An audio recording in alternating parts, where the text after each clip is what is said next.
You've been told that peace comes from escaping, from leaving the city, turning off your phone, going somewhere quiet.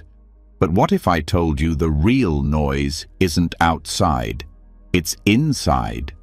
That even in silence, your mind keeps spinning. Worries about tomorrow, regrets from the past, and that tight feeling in your chest, it never really goes away. You try to breathe deep, but something still feels heavy. Here's the truth no one told you. Peace isn't found outside, it's built inside, not by running from your mind, but by understanding it. For thousands of years, Buddhist masters have passed down the tools, not beliefs, not dogmas, practices, real, practical ways to calm the mind, to open the heart, to find strength in stillness and beauty in impermanence. Tonight, you're not just falling asleep, you're beginning a journey inward, into the quiet corners of your soul, where clarity lives and peace isn't a dream. It's a choice. As you listen, you'll feel it. Your thoughts slowing, your breath deepening, your heart softening. By morning, something will be different. The noise will be quieter, the world lighter, and you stronger. This isn't just sleep. This is Buddhist wisdom, gently rewiring your heart and mind while you rest. Are you ready? Let's begin. What if the thoughts you trusted most were the very ones keeping you stuck? That quiet voice in your mind, the one that narrates your day, interprets events, warns you, judges you, questions everything. What if that voice was not your truth, but your prison? Not loud, not cruel, but relentless, predictable, familiar. And what if there was a way out? Zen Buddhism doesn't teach you how to think harder. It teaches you how to stop believing the thoughts that limit you. Not by fighting them, but by stepping beyond them entirely. And one of the most powerful ways it does this is through koans. A koan is not a riddle to be solved. It's a key, a small phrase, a question, a story, crafted not to explain, but to disrupt, to shake the very structure of your thinking mind until something breaks open, and what's left is clarity, silence, presence. Koans don't give you answers. They reveal that the answers you've been chasing were never the point. Let's look deeply into this practice, not from the outside, but from inside your own experience. Right now, as your mind settles, let's begin. Koans are simple in form: a sentence, a question, a scene between teacher and student. At first glance, they don't make sense. That's the point. They're designed to slip past the rational part of your brain, the part that tries to solve everything, and instead engage something deeper, your direct awareness. Take the famous one. What is the sound of one hand clapping? It doesn't have an answer, not a logical one, not a clever one. Any attempt to explain it leads nowhere, and that frustration, that mental block, is part of the medicine. You see, most of your thinking is a loop. Thought leads to reaction. Reaction leads to more thought. Over time, it forms grooves in your mind, patterns, beliefs. You don't even question them. They feel like you, but they aren't. Koans are like small explosions in that loop. When you sit with a koan, sincerely, without trying to outsmart it, your habitual thoughts begin to short-circuit. The mind stutters. And in that pause, that blank space, something remarkable happens. You become aware of awareness itself. That might sound abstract, but it's not. You stop being the person thinking and become the presence noticing the thinking. That shift, from identified thought to spacious witness, is what Zen calls awakening, not an idea. A felt shift in how you experience reality. You're no longer trapped in the river, you're standing on the shore. The koan doesn't make that happen. It just shakes the system hard enough for it to collapse, even for a moment. And that moment changes everything. This is why koans aren't explained. In Zen, teachers don't say, "Here's what this koan means." They don't interpret. They wait for the student to experience the collapse, to taste the shift. Because understanding doesn't set you free. Experience does. Let's go deeper. There are thousands of koans. Some one-liners, others full dialogues. One of the oldest is, "A monk asked Joshu, 'Does a dog have Buddha nature?' Joshu replied, 'Mu.' That one word, mu, has been meditated on for centuries. It means no, but not in the way we usually think. In Zen, it's said that mu is not an answer. It's a gate. The student is told to sit with it, breathe with it, repeat it like a mantra, not to find meaning but to burn through illusion. The practice is intense. You sit with mu not for minutes, but for days, weeks. Every breath becomes mu, every step, every heartbeat. The word saturates your being until it stops being a word and becomes a force, until your entire mind collapses into it. And in that collapse, people report something extraordinary. Not an insight, but an unshakable silence, a peace that has no opposite. That's not mysticism, that's neurological disruption. Modern neuroscience has found that repetitive, non-logical focus, like koan meditation, changes the brain's default mode network. This is the network active when your mind wanders, when you self-reflect, when you judge, when you overthink. Koans interrupt that network. They lower activity in the regions associated with self-narrative and increase activity in areas related to sensory awareness. In simpler terms, they take you out of your head and into the present moment, deeply, lastingly. But here's the subtle power of a koan. It doesn't force the mind to stop.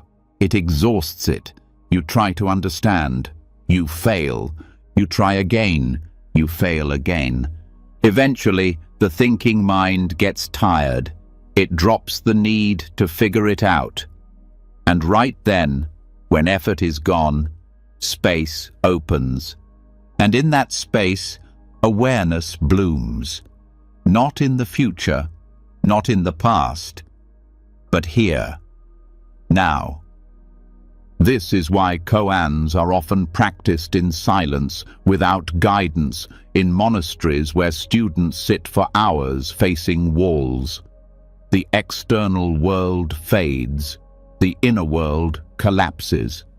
And from the ashes of that collapse rises something fresh, alive, free from narrative. You don't become someone new, you simply stop pretending to be someone you're not. Another powerful koan says, "If you meet the Buddha on the road, kill him." It shocks you, doesn't it? But it's not violent, it's radical clarity. It means if you find yourself clinging to any idea, even the most sacred one, let it go. Even if it looks holy, even if it feels comforting. Because clinging is suffering.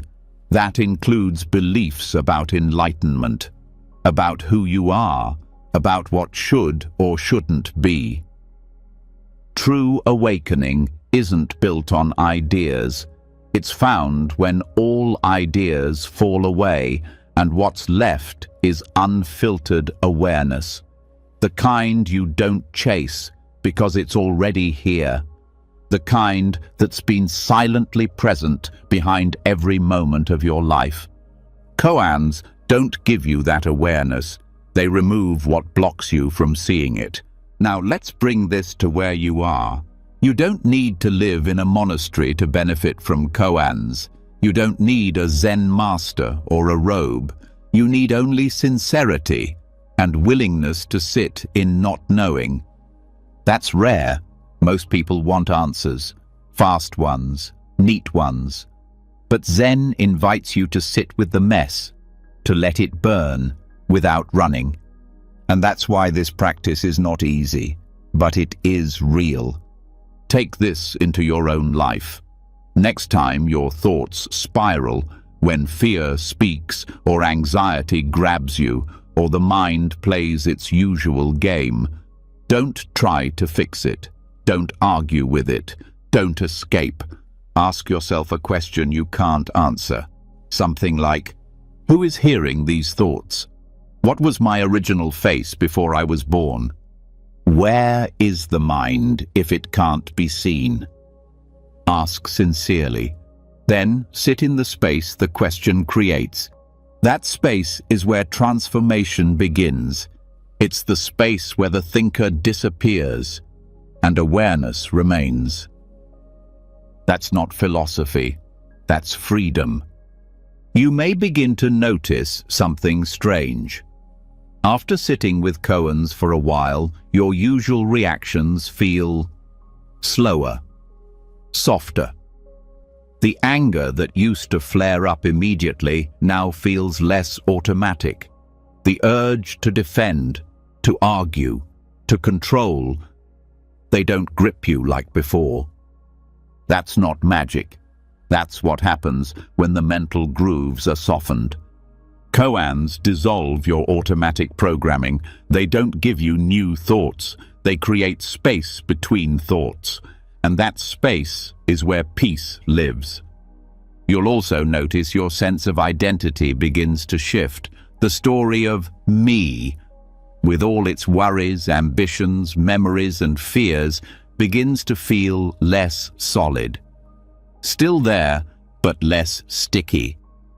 Not because you've erased yourself, but because you see clearly it was never as solid as you thought.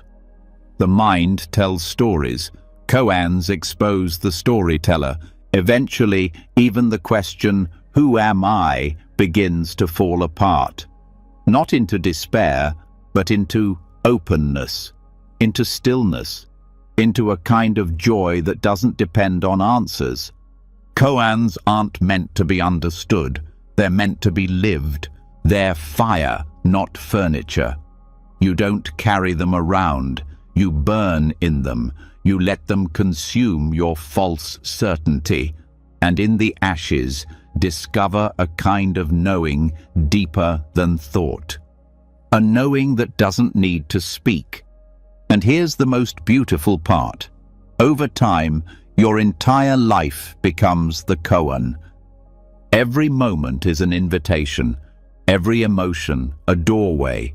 Every conflict, a mirror. You stop asking for things to make sense and start sensing the mystery that was always here. Not needing answers is the deepest answer of all. So tonight, as your body softens and your breath slows, let your mind soften too, not by effort, but by surrender. Let go of the need to understand. Let go of the story that something's missing. If a thought comes, let it come. If confusion rises, welcome it. If silence stretches out, trust it. Sit with a question you can't solve. Let it echo inside you. Not to reach a conclusion, but to dissolve the illusion that you ever needed one. This is the power of koans, not in solving the puzzle, but in realizing you were never the puzzle to begin with. And now, with your mind quieter, your heart more open, and your awareness resting in itself. You're ready for what comes next.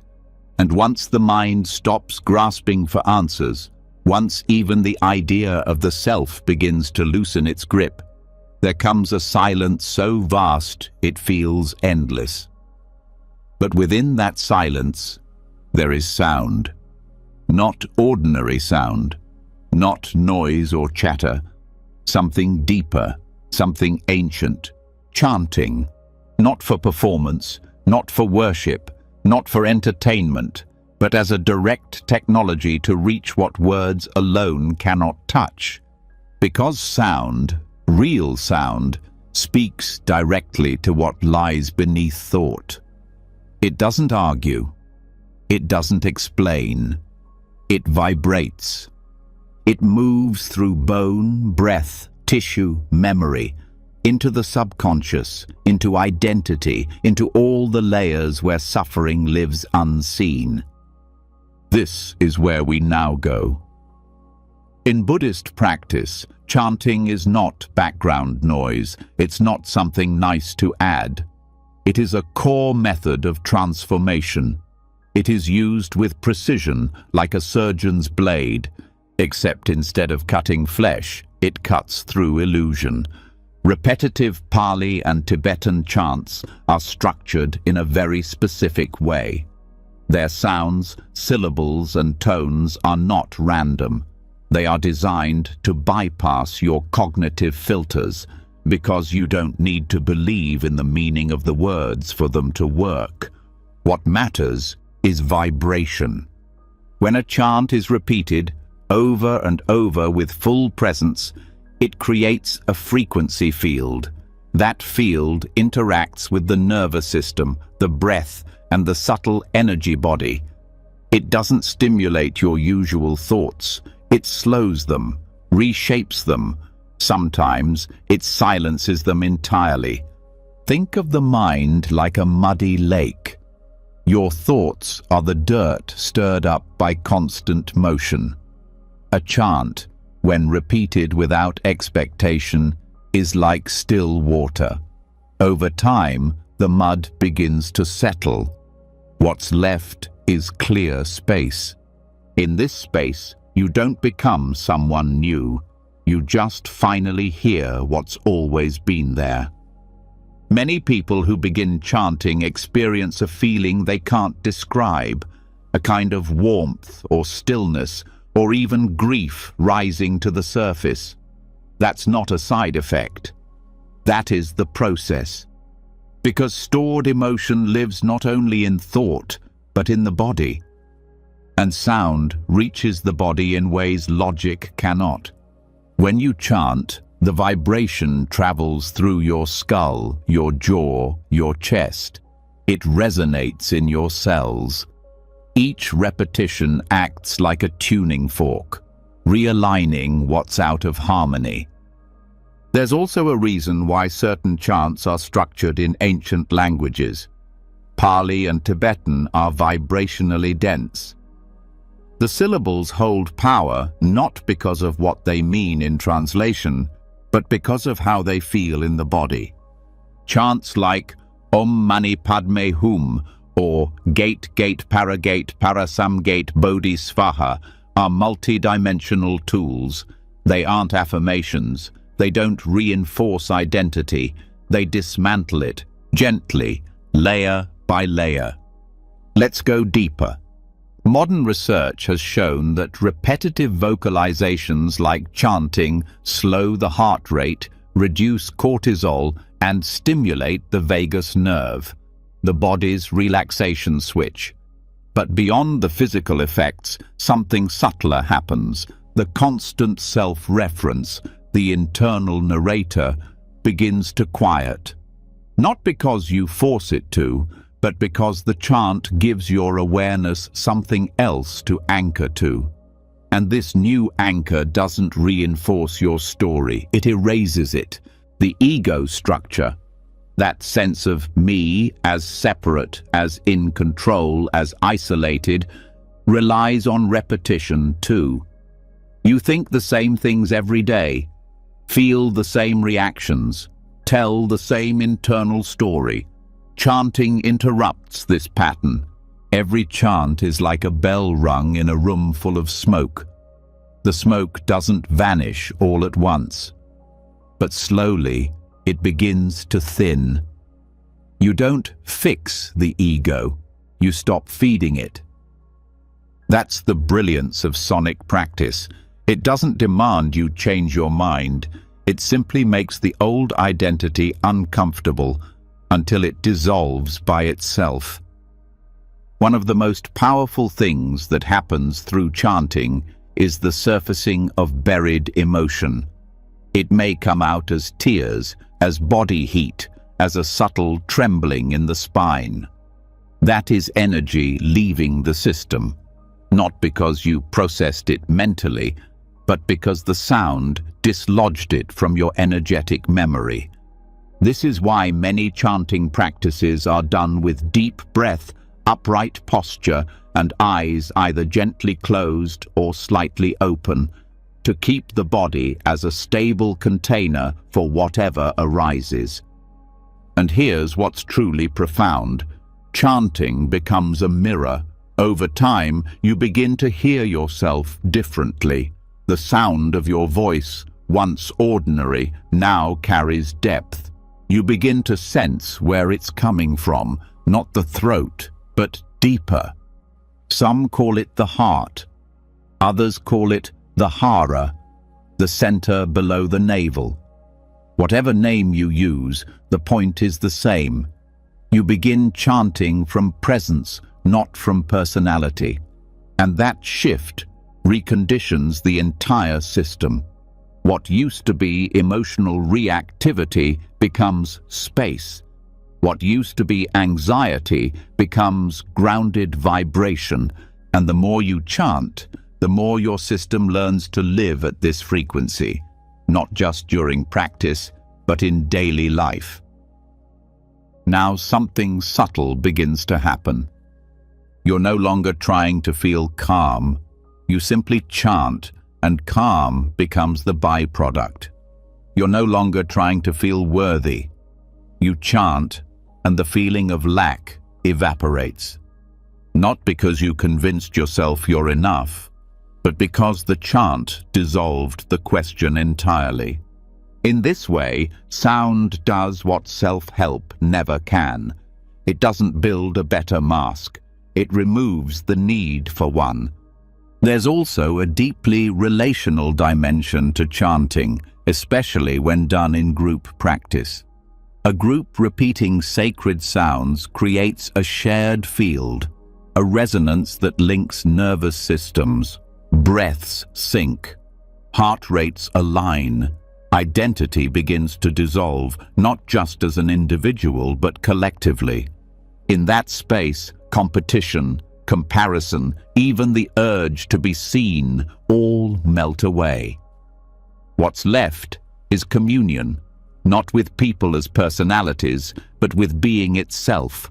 Even when practiced alone, the chant connects you to something larger, a lineage, a thread of sound stretching back centuries.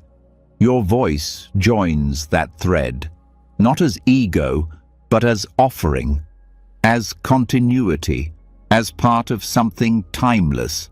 And here's the beauty. You don't need to be good at chanting. You don't need a perfect voice. In fact, the more honest, unrefined, and heartfelt the chant, the more powerful it becomes. Because chanting is not about control. It's about surrender. You're not doing something to get a result. You're letting go into the sound and letting the sound work on you. Over time, something profound happens. You stop trying to change yourself. You simply chant, and the excess falls away. Not all at once, but rhythmically, like waves smoothing a stone. You'll notice subtle shifts. Emotional reactions soften, mental noise quiets. You don't react as fast. You listen more. You feel more rooted, because you're living from the vibration now, not from the narrative. There are also chants designed to invoke specific qualities: compassion, clarity, protection. These aren't magical words, they're vibrational alignments. By repeating them, your system entrains to that quality. For example, chanting the name of Avalokiteshvara, the Bodhisattva of compassion, isn't worship. It's vibrational training. You're aligning your nervous system to the frequency of compassion itself, and over time, that frequency becomes your baseline. You respond to life with more tenderness. You judge less. You forgive faster, not because you try, but because the vibration has changed you. And perhaps most powerful of all, chanting teaches you to feel presence, not conceptually, but in your whole body. You don't have to think about being here. You resonate here. Even in silence, the chant echoes inside you. Your body hums, not with anxiety, not with striving, with stillness. That stillness is not empty. It is full of subtle warmth, full of presence, full of life without effort. And from that place, something begins to emerge. Not a new belief, but a new way of being. One that does not cling, one that does not fear silence, one that does not need to prove itself. You've heard that the ego fears silence. That's true. But chanting is silence made audible, and the ego doesn't know what to do with that. So it begins to unravel, gently, naturally, not through discipline, through resonance, through sound. And one day, as you chant, something may happen. You stop thinking, you stop even trying, and all that's left is vibration, no boundary, no you, just pure awareness moving as sound, not separate, not seeking, just being. And when the chant ends, you don't lose the feeling. It lingers, it permeates. The ego may return, yes, but now you know it's not permanent. Now you've tasted something deeper, and once you've heard the silence behind the sound, you'll never unhear it. So as you rest now, let your breath become the chant. Let your thoughts be met with vibration, not argument. Let your voice, even in silence, continue to echo from the deepest part of you. Let the chant continue, not as repetition, but as remembrance. The remembrance of who you are, beneath all stories. And once sound has cleared the noise, once chanting has softened the walls that kept you distant from yourself, something begins to rise, something raw, something real. Beneath the calm, emotion stirs. Not the surface tension of the day, but old currents, ancient echoes living deep in the body. Moments never fully felt, pain never fully processed, emotions once too overwhelming, now surfacing quietly. This isn't regression. This is release. Because the body remembers what the mind forgets. It holds grief in the jaw, fear in the stomach, shame in the chest. These feelings don't vanish with time. They wait, beneath posture, breath, heartbeat, until the right practice allows them to dissolve. Elemental meditation is that practice. Not visualizations, not distractions, but direct experience of the primal forces that form everything, including you. Earth, fire, water, air, space. Each element is not symbolic. It is alive in you. You are not separate from nature. You are nature expressing itself through form. These meditations don't add anything new. They reveal what is already here and what has always been here. Start with earth, the feeling of weight, support, ground. This is the element that gives you structure, stability, boundaries. In meditation, connecting with earth means coming back to your physical body, to the sensation of sitting, of touching the ground. Many people who've experienced emotional trauma disconnect from the earth element. They float, they disassociate, they feel unrooted. Meditation on earth doesn't fix trauma. It brings the nervous system back to a place where it can feel safe again. You can feel this simply by resting awareness on the base of the spine, by noticing the contact between body and floor, by breathing into your legs and hips, inviting presence to settle. When you stay long enough with earth, the feeling of being supported begins to return. You don't have to do anything. The body starts to trust again. Then comes fire, heat, activation, movement. The part of you that digests not just food, but life experience. Fire governs anger, transformation, and clarity. When blocked, it creates coldness, fatigue, confusion. Meditation on fire is not about visualizing flames. It's about feeling energy, warming the center of the belly, noticing subtle heat build in the core, allowing suppressed emotion, especially anger, to rise without judgment. People often fear fire, but repressed fire turns inward and becomes shame. Properly held fire liberates. It gives you the energy to act, to set boundaries, to move forward.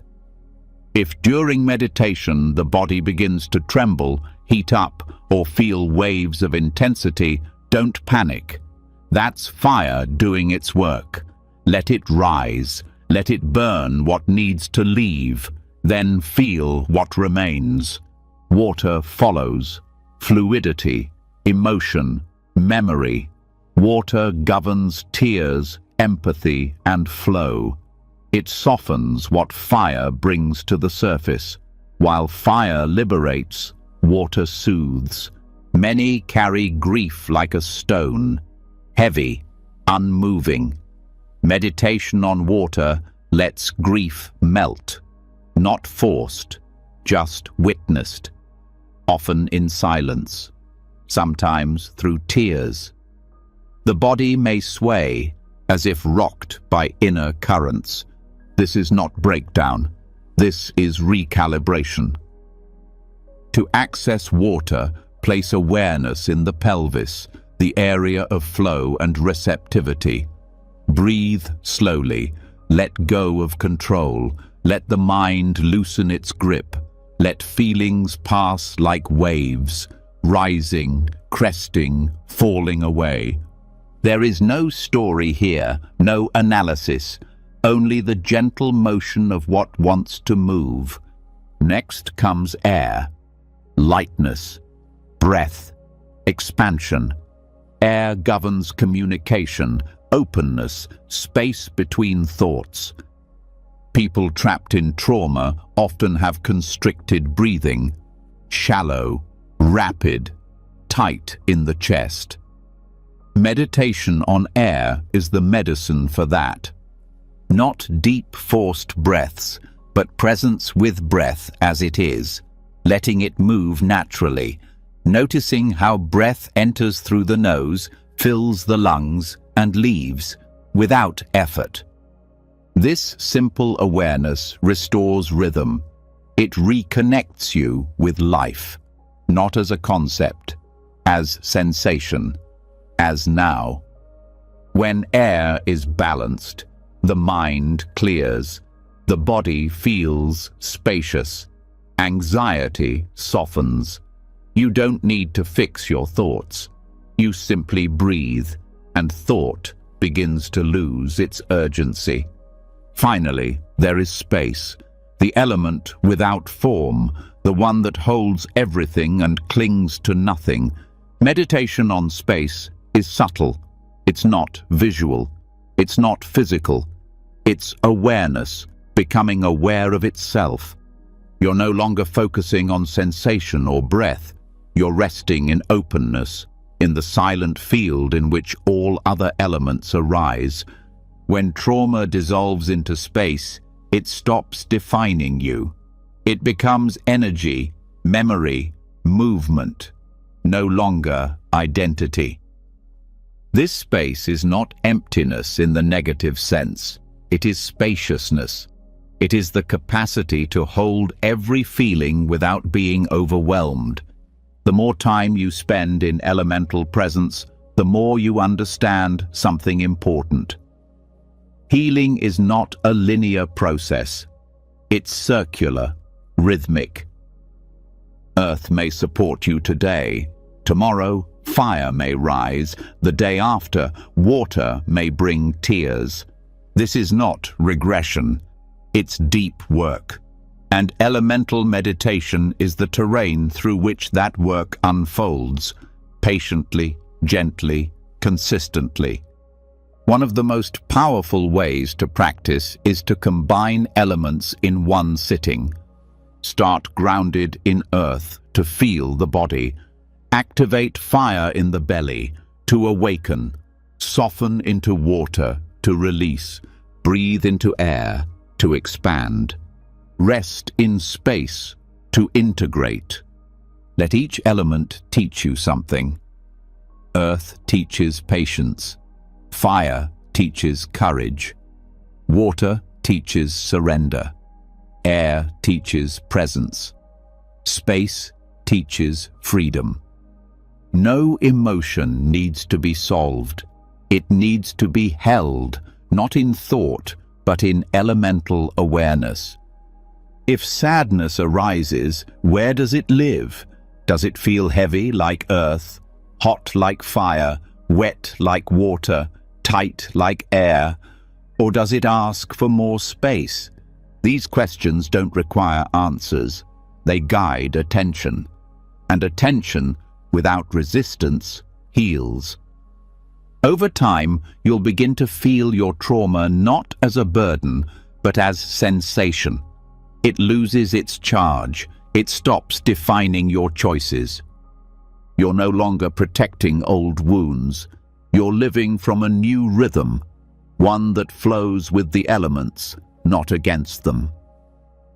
There is also a subtle intelligence in the body that gets activated through elemental meditation, a kind of deep knowing, not mental, somatic.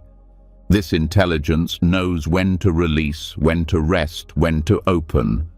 You don't need to push, you need to listen. And the more you listen, the more you realize trauma is not your enemy.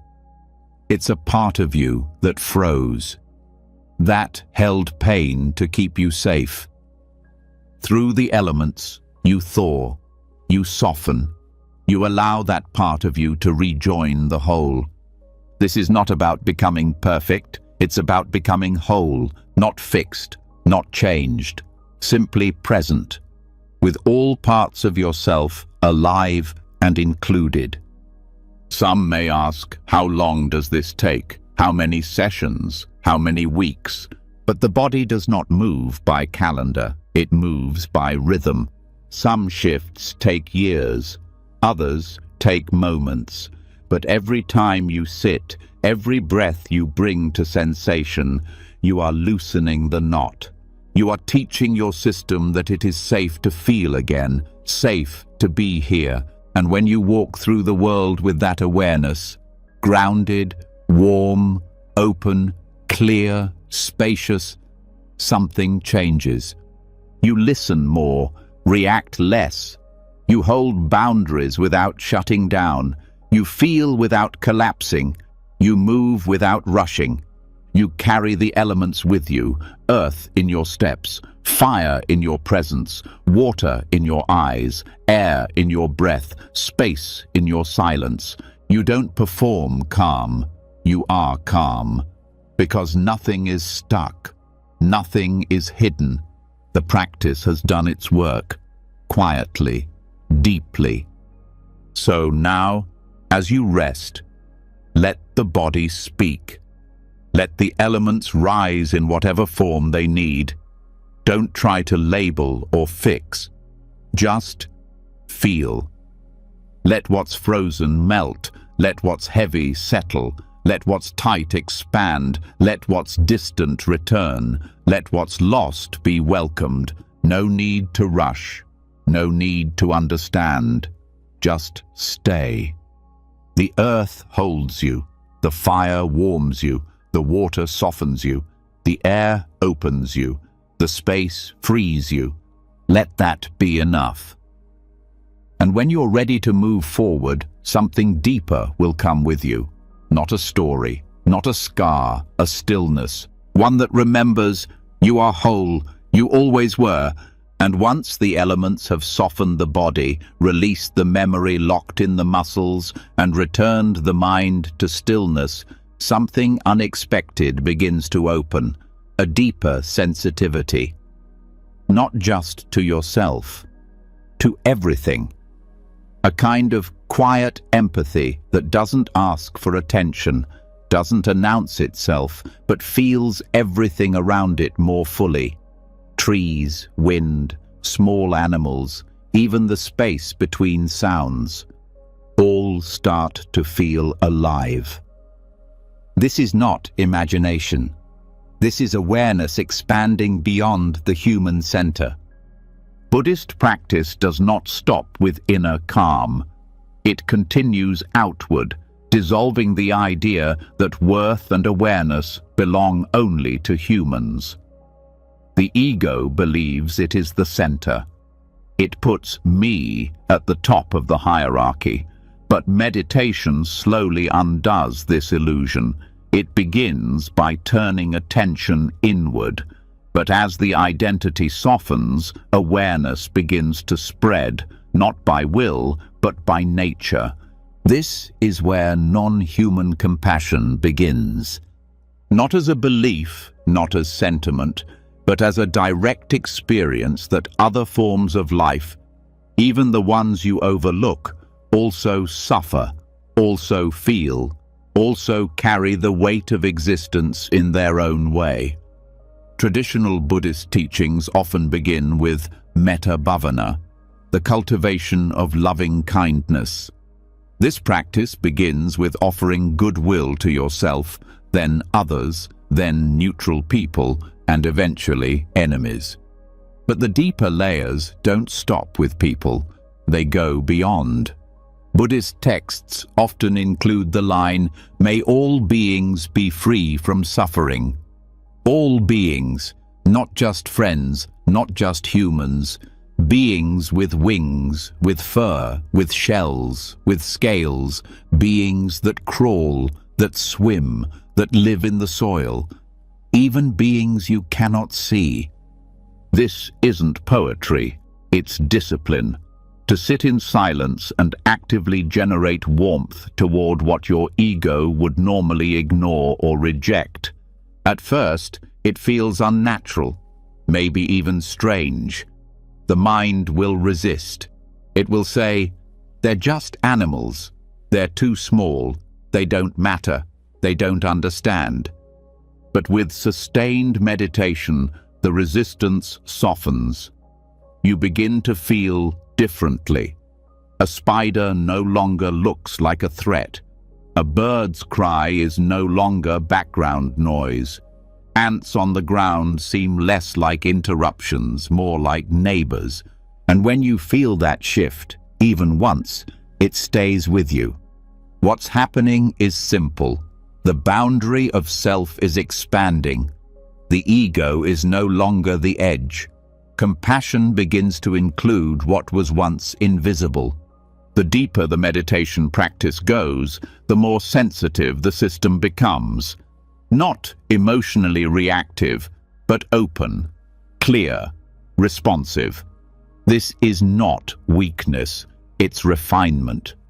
To extend compassion beyond the human ego means to open your heart in ways that feel quiet, but radical.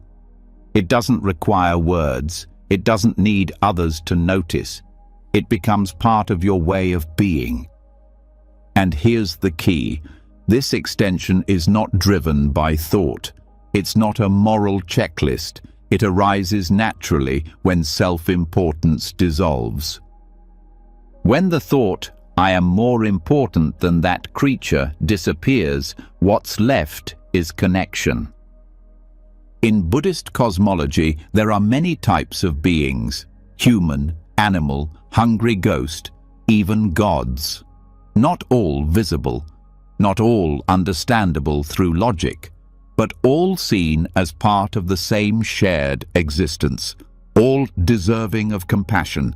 You don't need to believe in metaphysics to understand the point. The more open your awareness becomes, the more it touches everything it previously ignored. Even the smallest being, a fly buzzing near your ear, a beetle crossing the sidewalk, becomes worthy of kindness. And this kindness doesn't mean interference. It means awareness, a soft gaze, a silent wish, a decision not to harm, a willingness to see rather than dominate. Many people live with unconscious violence, not just in action, but in attitude. A quiet dismissal of anything that isn't useful, beautiful, or human. Meditation breaks that pattern by returning your senses to honesty. You begin to feel the presence of life in everything, in moss, in sunlight, in the cry of a night animal. This shifts your behavior, not out of guilt, out of clarity. You step more lightly. You pause before killing a bug. You notice how often your habits overlook other forms of life. This shift is not small. It changes everything. The ego likes to make things about itself. Even compassion can become performative. Look how kind I am. Look how much I care. But compassion beyond the human self is quieter. There's no audience, no applause, just presence. And this presence has no agenda. It doesn't help to feel good. It helps because help is needed. In many Buddhist rituals, monks chant for the well-being of beings they cannot see. This includes spirits, animals, beings in other realms. Not because they want something in return, but because compassion is not transactional. In your own practice, this can begin simply. Sitting in silence, breathing, and silently saying, "May all beings be safe. May all beings be free from suffering. May all beings know peace." You don't need to direct it anywhere specific. Just let it flow outward. Let it pass through the walls of your home, beyond cities, into forests, across oceans. Your mind may say, "This does nothing," but energy moves where attention goes. The point isn't to save the world. The point is to stop closing your heart. Compassion becomes your default when judgment is no longer needed, and that includes compassion toward what you feared or disliked. Insects, rodents, even predators, not approval, presence. You begin to understand. Fear hardens the heart. Compassion softens it. This is not about becoming passive. It's about seeing clearly without aggression, without superiority, without the old filter of me first. The more you include in your compassion, the more you feel supported, because you are no longer cut off. You no longer feel like a separate self navigating a threatening world. You feel connected to a field of life that includes you but is not limited to you. And from that connection, strength rises. Not the strength of control, the strength of openness. You start to feel that even silence has presence, that space is not empty, that the world is not inert. It's alive, watching, breathing, holding. This changes the way you speak, the way you touch, the way you rest. Your body begins to reflect this expanded awareness. Breath becomes more sensitive, your nervous system more calm. This is not philosophy. It's the nervous system relearning trust. Even the way you eat may change, not by rule, by reverence. You notice the life that made your food possible. Gratitude comes unforced. You also stop taking everything so personally. If someone is rude, you don't feel the need to defend. You start seeing behavior as part of conditioning, not essence. If you can feel compassion for a stray dog or a spider, you can feel it for a stranger, even for someone who acts with ignorance. Compassion is not approval.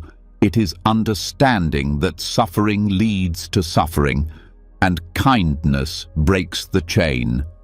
You don't need to agree with everyone, but you no longer need to harden against them. This extension of compassion builds resilience, because when you're no longer constantly protecting the self, your energy frees up. You feel more available, more whole. This doesn't mean you never get angry or tired. It means those states no longer dominate you. You feel them. Let them pass. Stay open. And the more open you stay, the more the world opens with you. You begin to sense that even the trees respond to presence, that animals look at you differently, that space itself feels softer around you, because what you offer is what you live inside.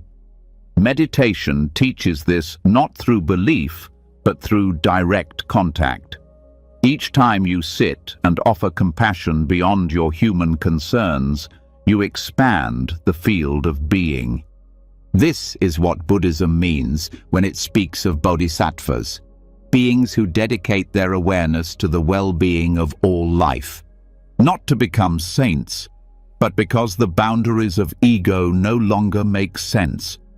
When compassion becomes boundless, peace follows, not because life becomes easy, but because resistance dissolves. You walk through the world not above anything, but with everything. This is not perfection. This is participation. And in this participation, healing deepens. Because now, even when you feel lost, you know you're not alone. You're part of something greater than fear, greater than self. And from that place, the heart can finally rest. So now, as you breathe quietly, let that compassion extend. No need to try, just feel. Let it move beyond the body, beyond walls, beyond species. No words needed, just presence and trust. Something ancient is listening. And when compassion finally expands beyond the human form, when the boundaries of self dissolve into something wide, soft, and clear, another truth quietly begins to rise. The mind is not just in the head. It moves. It breathes. It weaves through the body, through sensation, through feeling. Thought is not only shaped by belief, but by energy. If the system is blocked, the mind is rigid.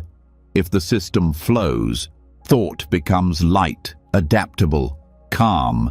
This isn't metaphor, it's structure. In Buddhist systems, especially those rooted in Vajrayana, there is deep knowledge about this inner architecture. A body within the body, not visible under skin, not found on medical charts, but experienced directly in practice. a network of energy channels called nadis in Sanskrit or tassa in Tibetan. These are not physical nerves. They are subtle pathways where energy moves, where breath and mind meet. They shape the way you think, feel, and perceive. When these channels are clear, attention becomes flexible. When they are blocked, the same thoughts repeat, the same emotions loop, the same reactions feel inescapable. You may feel mentally trapped, but the real trap is energetic. Clear the block, and thought changes on its own. This is why Vajrayana teachings often focus not just on what you believe, but on how energy is moving in the body. Mental health is not separate from energetic hygiene. The state of your channels influences the state of your mind. There are 3 primary channels in many Buddhist subtle body maps. One on the left, one on the right, and one central. They begin at the base of the spine and move upward to the crown. The left is often associated with emotion and the lunar current. The right is connected to action and solar energy. The central channel, called the avaduti or uma, is where deep balance and stillness arise. When the left and right channels dominate, your mind flips between emotion and reaction, between craving and aversion, between fear and force. This creates mental rigidity. You grip, you resist, you push and pull. The mind becomes hard. But when energy enters the central channel, the movement stops. Not the breath, not the body, the grasping. Attention settles. Thought slows. A calm, bright awareness emerges. Not blank, not passive, clear. Practices that support this shift are not abstract. They are methodical. They involve posture, breath, gaze, visualization, and sometimes sound. One of the most foundational is breath retention, with awareness at specific points in the body. Not to control the breath, but to guide energy into the central channel. For example, by focusing on the space just below the navel while breathing gently and steadily, energy begins to pool there. If you do this without tension, the mind starts to stabilize, not by force, by structure. When the system is balanced, even difficult thoughts feel spacious. They rise and pass. They don't stick. In Tibetan texts, it is said that the mind rides the wind. Lung sem yerme. Wind and mind are inseparable.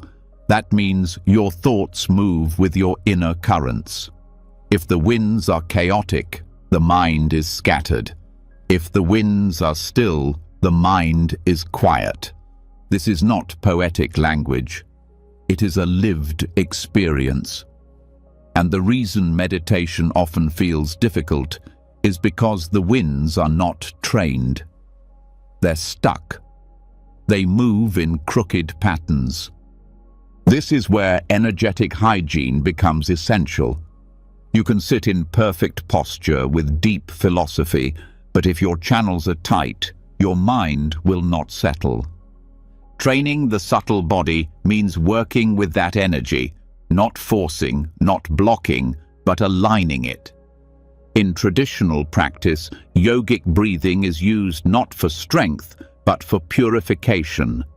Breathing in specific sequences, retaining for short moments, exhaling slowly, visualizing energy moving through the body. Each of these techniques is designed to create balance between the left and right channels and open the center. When the central channel becomes the main pathway for energy, the experience of meditation deepens quickly. You may feel warmth at the spine, brightness behind the eyes, a hum in the heart. But more important than sensation is the effect on the mind. You start to notice gaps between thoughts. Emotions arise and dissolve without crashing.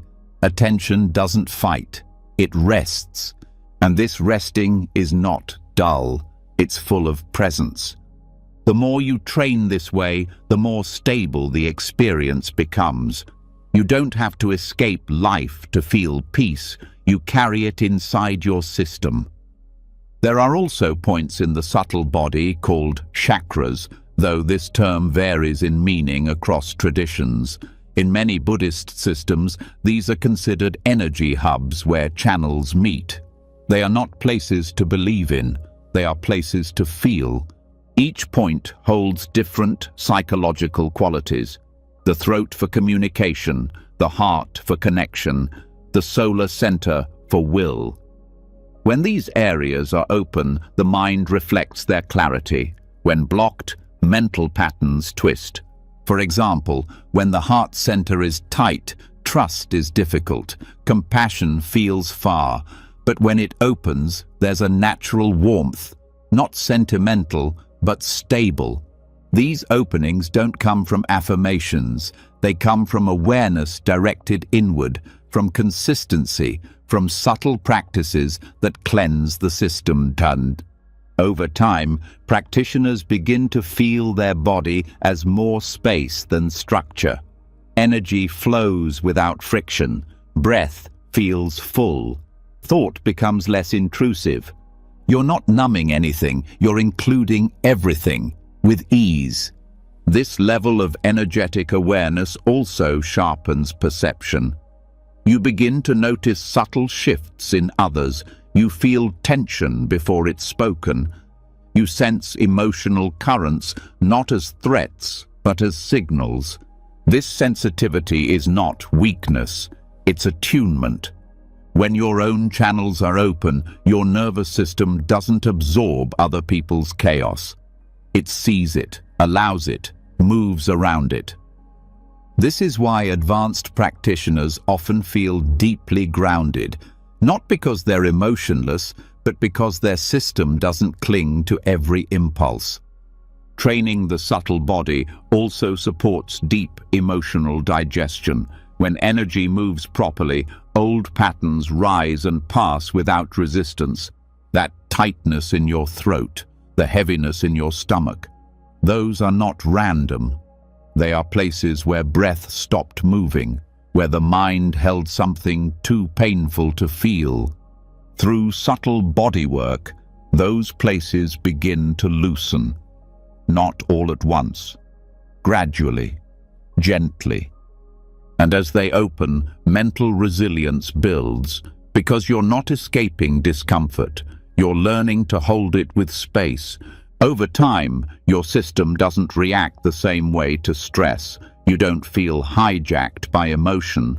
Your thoughts don't spiral. You remain clear even in conflict. This isn't willpower, it's architecture. Your energy moves, your breath flows, your mind reflects that fluidity. What was once a rigid self becomes a responsive presence. The structure that once felt like you, tight, defined, reactive, dissolves. What remains is presence, flexible, awake. And in that presence, life feels different, not because it changed, because the lens through which you meet it did. This is the gift of subtle body practice, not escape. Integration. A body that holds energy clearly, a breath that moves freely, a mind that reflects reality without distortion. So now, as you rest, let your awareness feel the body from the inside, not to analyze, to listen. Where does breath stop? Where does sensation resist? Where does stillness feel close? You don't need to change anything. Just stay present. The system already knows how to heal. Your job is to stop interrupting it. Let breath move, let energy flow, let space widen. And with each moment of attention, the channels open, not with noise, with silence, not with effort, with alignment. and the mind becomes what it always wanted to be: open, light, and free. And as the energy body opens and the mind settles into stillness, a deeper question quietly arrives. What remains after all of this ends? If the breath stops, if the body breaks down, if everything once familiar fades, what is left? Not just in theory, in practice. What happens when you stop looking away from death and turn toward it, not with fear, but with clarity? In Theravada Buddhism, there is a meditation rarely spoken about outside traditional monastic settings. It is not gentle, it does not comfort, it demands full honesty. It's known as cemetery contemplation, a practice of visualizing the decay of the human body, flesh rotting, bones bleaching, organs collapsing, a body once loved, touched, protected, returning to dust. To modern minds, this sounds extreme, but to those who practice it, this contemplation is not morbid.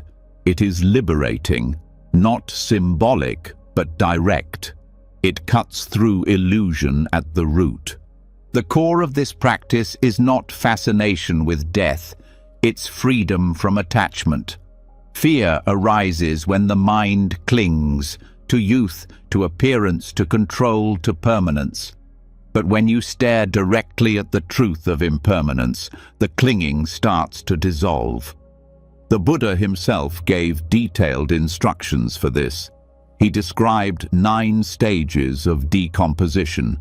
Practitioners would visit charnel grounds, sit near corpses, and meditate on each stage, watching skin turn grey, blood dry, muscles separate, insects gather. Nothing was hidden, nothing romanticized, just raw nature, unfolding without denial. Today, this is adapted through visualization, a mental process of seeing one's own body, not someone else's, going through those same stages. Not out of punishment, but to wake up, to pierce through vanity, to release the deep anxiety of losing what was never truly yours to begin with. This kind of meditation doesn't numb you. It softens the fear around what is already happening. Your body is aging. Cells die and renew. No thought, no diet, no belief can stop this. Contemplating death is not about adding fear. It is about removing the illusion that avoidance brings peace. Avoidance fuels anxiety. Direct seeing dissolves it. As you visualize the body breaking down, something profound happens. Your identity, so often tied to appearance, begins to loosen. You see that you are not the skin, not the smile, not the shape. You are the one watching change unfold, the one who remains silent and unmoved. This realization doesn't make you cold, it makes you honest. Suddenly, other people's bodies lose their false power over you. Attraction, envy, disgust, they all begin to shift. You understand that everyone you see is walking toward the same disintegration. That insight humbles you, softens you, it erases the sharp line between you and them. In this way, cemetery contemplation is a deep form of compassion. Not sentimental, real. You no longer pretend anyone escapes suffering. And in that, you begin to respond to others not from judgment, but from shared fragility. This doesn't make life meaningless, it makes it urgent. It strips away distraction. You no longer spend weeks chasing things that don't matter. You stop holding grudges over small insults. You see how short this all is, how precious, how easily it slips away. When you hold that knowledge, not as thought, but as lived recognition, Your nervous system stops grasping. You breathe more fully. You don't rush. You stop needing to prove anything. Even ambition softens. Not because you give up, but because you stop confusing success with safety. Safety was never in control. Safety is in awareness. Cemetery contemplations also untie the knot of fear surrounding death itself. Most people carry subtle dread, not just of dying, but of disappearing, of being forgotten, of not existing. But when you sit with death, see it clearly, feel it move through your imagination without resistance, the dread begins to fade. Death becomes natural, not a punishment, but a process, like leaves falling, like rivers drying up. It's not personal, it's pattern. And when that understanding enters your body, not just your thoughts, something lets go. You stop trying to keep everything perfect. You stop fearing mistakes. You start living from a deeper rhythm. There's also something uniquely clarifying about visualizing your own death. You realize what matters, not hypothetically, tangibly. You begin to ask, if today were my last, where would my mind go? Would I regret? Would I blame? Would I withhold love? These questions stop being philosophy. They become action. You speak more honestly. You forgive faster. You listen more carefully. Because you've trained the mind to see what most run from, and that training leaves an imprint. It also brings peace in difficult times. When others die, or when sickness comes, your mind doesn't spin in panic. It stays steady, not from detachment, from readiness. You've sat with this, you've prepared, you've looked into the mirror and not turned away. That readiness also brings dignity. You begin to treat others with more depth. You value the presence of those around you more. You don't waste time in shallow interactions. You feel the weight of this brief existence and respond with respect. Cemetery contemplation also disrupts ego inflation. It cuts through the belief that you are immune, exceptional, untouchable. This is not humiliation. It is honesty. No one escapes decay, not saints, not geniuses, not you. And when you embrace that, you start focusing on what truly matters, the quality of your awareness, the way you treat others, the depth of your presence, because everything else is going. This practice also helps when facing sickness. If you fall ill and the body begins to weaken, the training supports you. Instead of panic, there is acceptance. Instead of despair, there is clarity. You've already rehearsed this, not to give up, to let go.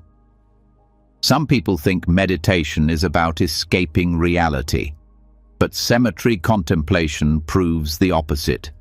It's about entering reality so fully that even death loses its edge. In monastic training, young monks often spend months with this practice. They don't rush through it. They allow each stage of decay to become part of their memory. Skin loosening, tendons separating, skulls cracking. It's not obsession, it's purification. Because after seeing your own death so clearly, trivial worries dissolve. You realize you don't have time for pettiness. You don't need to waste your life defending pride. You'd rather be kind than right. You'd rather be aware than busy. And that shift affects every relationship. You become more present with others. You let go of needing to control how people see you. You stop performing. Because death strips all costumes, and you've already seen that. This isn't about living with fear, it's about living with focus. When you train the mind to stay steady in the face of decay, you train it to be free. Nothing can shake it. Not loss, not change, not uncertainty. Because you've faced the deepest one, the end, and found presence there too. Over time, the cemetery practice becomes more than a meditation. It becomes a lens. You walk through life seeing its fragility, not in a morbid way, in a grateful one. You take less for granted. A friend's laughter, a warm meal, a quiet morning. These are not background anymore. They are miracles. You treat them that way. The final result of this practice is a kind of courage, not dramatic, quiet. A courage that stays with you when things fall apart, when plans break, when people leave. You don't collapse. You remain still, not because you are strong, because you are surrendered. You've stopped trying to hold what can't be held. And in that surrender, there is peace deeper than control. So now, let your breath return to your body. Let the silence settle again and feel the weight of this moment, not as burden, but as invitation. Nothing is permanent, but awareness is always here. Stay with it. Let go of the rest. And when you've looked directly into the end, when the mind has rested in decay without resistance, when fear loses its shape and identity softens under the weight of impermanence, what rises next is not despair, but space. A vast inner space, quiet but ready. And from that space, the question begins to form. If everything you clung to was never truly yours, then what now defines you? Who are you when nothing remains to protect? This is where the next layer of practice begins. Not with emptiness, but with form arising from emptiness. Not with identity as ego, but as intention. This is the gateway to deity yoga. In Tibetan Buddhism, deity yoga is not about worship. It's not about bowing down to gods or external beings. It's about stepping into qualities so fully that the separation between self and symbol dissolves. You don't believe in green Tara. You become her. You don't ask Vajrapani for courage. You embody it through him. The visualization is not fantasy. It's a tool to restructure the mind at its roots. Most of the time, identity is formed passively, through memory, conditioning, culture, reaction. You become what you're told, what you fear, what you've repeated. Deity yoga reverses that. It gives you a conscious pattern to inhabit, not to escape who you are, but to reveal what's possible within you. Visualization becomes the method.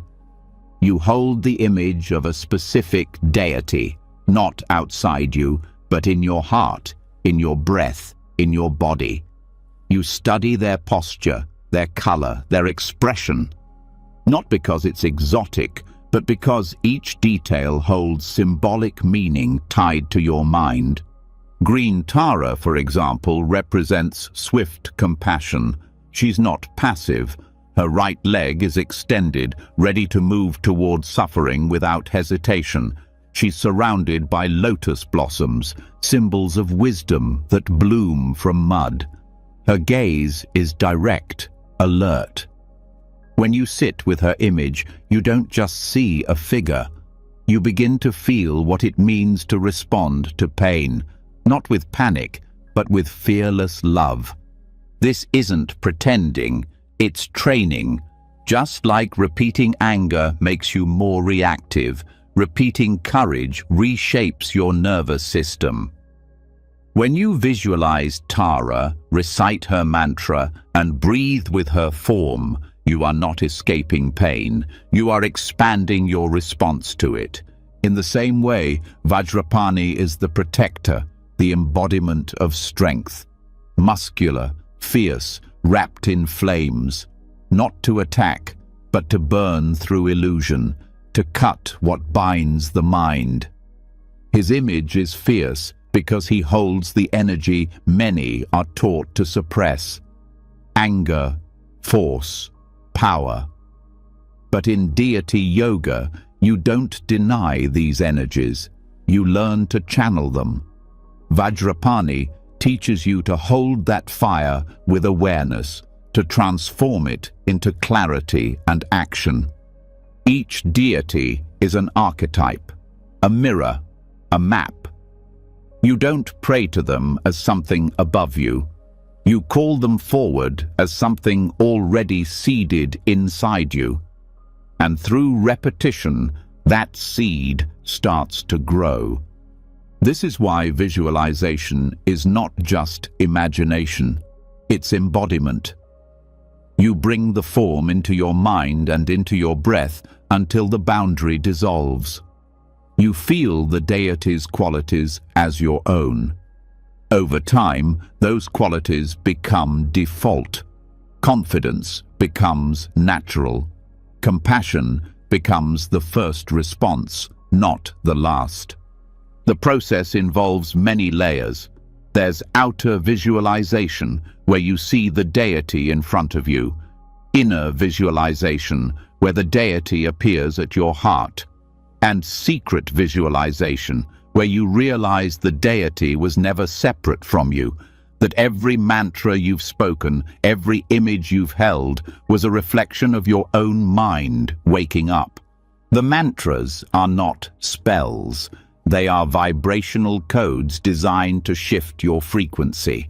Repeating them while visualizing the deity builds neural and energetic pathways in the body-mind system. You begin to feel the resonance of the mantra, not just as sound, but as presence. When done consistently, this practice has psychological effects. It brings emotional resilience, sharper focus, greater patience. Not because you force these traits, but because you've spent time inside the template that holds them. Deity yoga gives your nervous system a new pattern to stabilize around, a higher frequency to return to. This process also heals internal division. Many carry unconscious shame, buried anger, unmet grief. These energies, when left unacknowledged, become blocks. Deity practice brings them into the light, not to suppress, but to integrate. You see that Tara doesn't reject fear. She meets it. Vajrapani doesn't destroy anger. He uses it to destroy ignorance.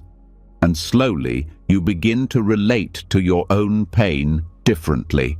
You stop hiding from your shadow.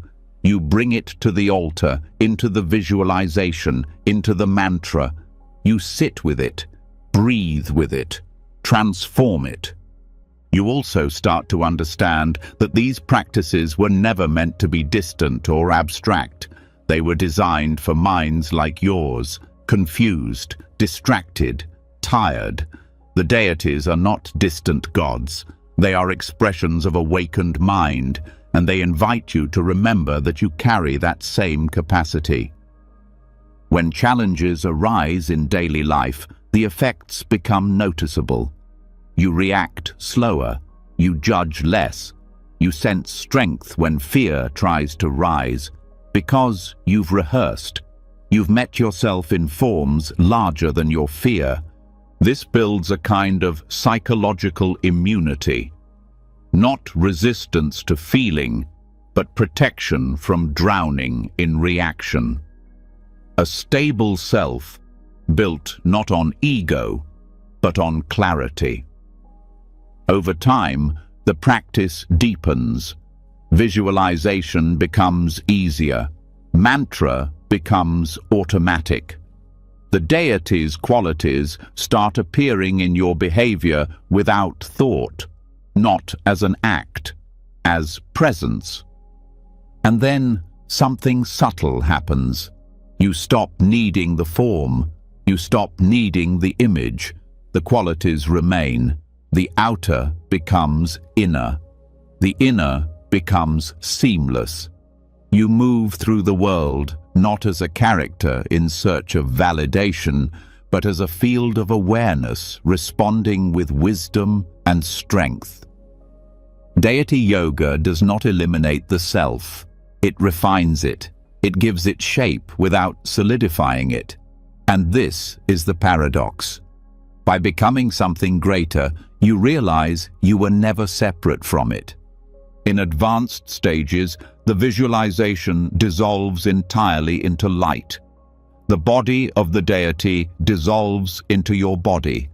The form dissolves into formlessness. And what's left is radiant clarity, vast and still. But even before that stage, the benefits are profound. Greater self-regulation, deeper empathy, a quieter mind, a clearer sense of purpose. This is not fantasy. This is applied inner work. It teaches you that strength is not just the absence of fear, it's the ability to act in its presence. Compassion is not just softness, it is precision. Mantra is not just repetition, it is rhythm that carries memory. Visualization is not escape. It is entry into dimensions of your own being you've forgotten to trust. So now, as you breathe quietly, let your mind remain open, not as a blank screen, but as a mirror, ready to reflect something higher, ready to take shape, ready to remember the qualities already sleeping within. You don't have to be Tara or Vajrapani, but their qualities can become yours. And the longer you stay with them, the more the lines fade, until one day, without effort, you find yourself moving through life, not seeking power, but embodying peace, not pretending strength, but radiating it, not asking for love, but offering it, not becoming someone else, but remembering who you are when fear no longer speaks louder than truth. And when the deity dissolves into light, when the qualities once separate are fully lived from within, a different question begins to arise. Not who am I, but where am I? Not just physically, psychologically, emotionally, spiritually. The awareness that once flowed in one direction now turns to see itself moving across layers, high, low, dense, open. In Buddhist practice, this is not a metaphor. It is a map not of places, but of mind states. This is where Buddhist cosmology enters, not as belief, but as a guide to resilience. The 31 realms described in Buddhist teaching are not locations you find in outer space. They are reflections of inner space, mental and emotional states made visible through narrative form. The point is not to convince the mind that these places exist outside of experience.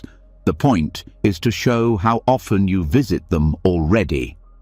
Each realm represents a quality of consciousness, some light, clear and refined, others heavy, reactive, contracted. You move through these realms not with your body, but with your mind. Every mood, every emotion, every thought pattern can be seen as a visit to one of these levels. Understanding this changes how you relate to your experience. You stop taking emotional states personally. You stop believing that a single moment defines your worth. You start to see moods as weather, impermanent, patterned, able to be observed and released. For example, the hell realms represent extreme suffering, anger, despair. When you're consumed by rage, You are not simply angry. You are in the hell realm. The flames are real, not in the outside world, but in your nervous system. Your body heats up, your breath shortens, vision narrows.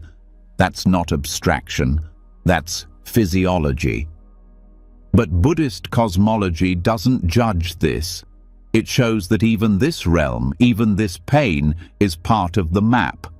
And more importantly, it's not fixed. You can move. With awareness, with practice, with presence, the mind begins to shift its location. The hungry ghost realm is another powerful example. It describes the state of craving, insatiable wanting, always reaching, never satisfied. When caught in comparison, addiction, or obsessive desire, the mind enters this realm. And in that state, no amount of getting will relieve the emptiness. Not because something's wrong with you, but because the craving is the realm itself. The grasping is the suffering. To recognize this brings power. You stop fueling the hunger. You step back and see, this is not who I am. This is where my mind is. And once you can see the place, you can begin to leave it.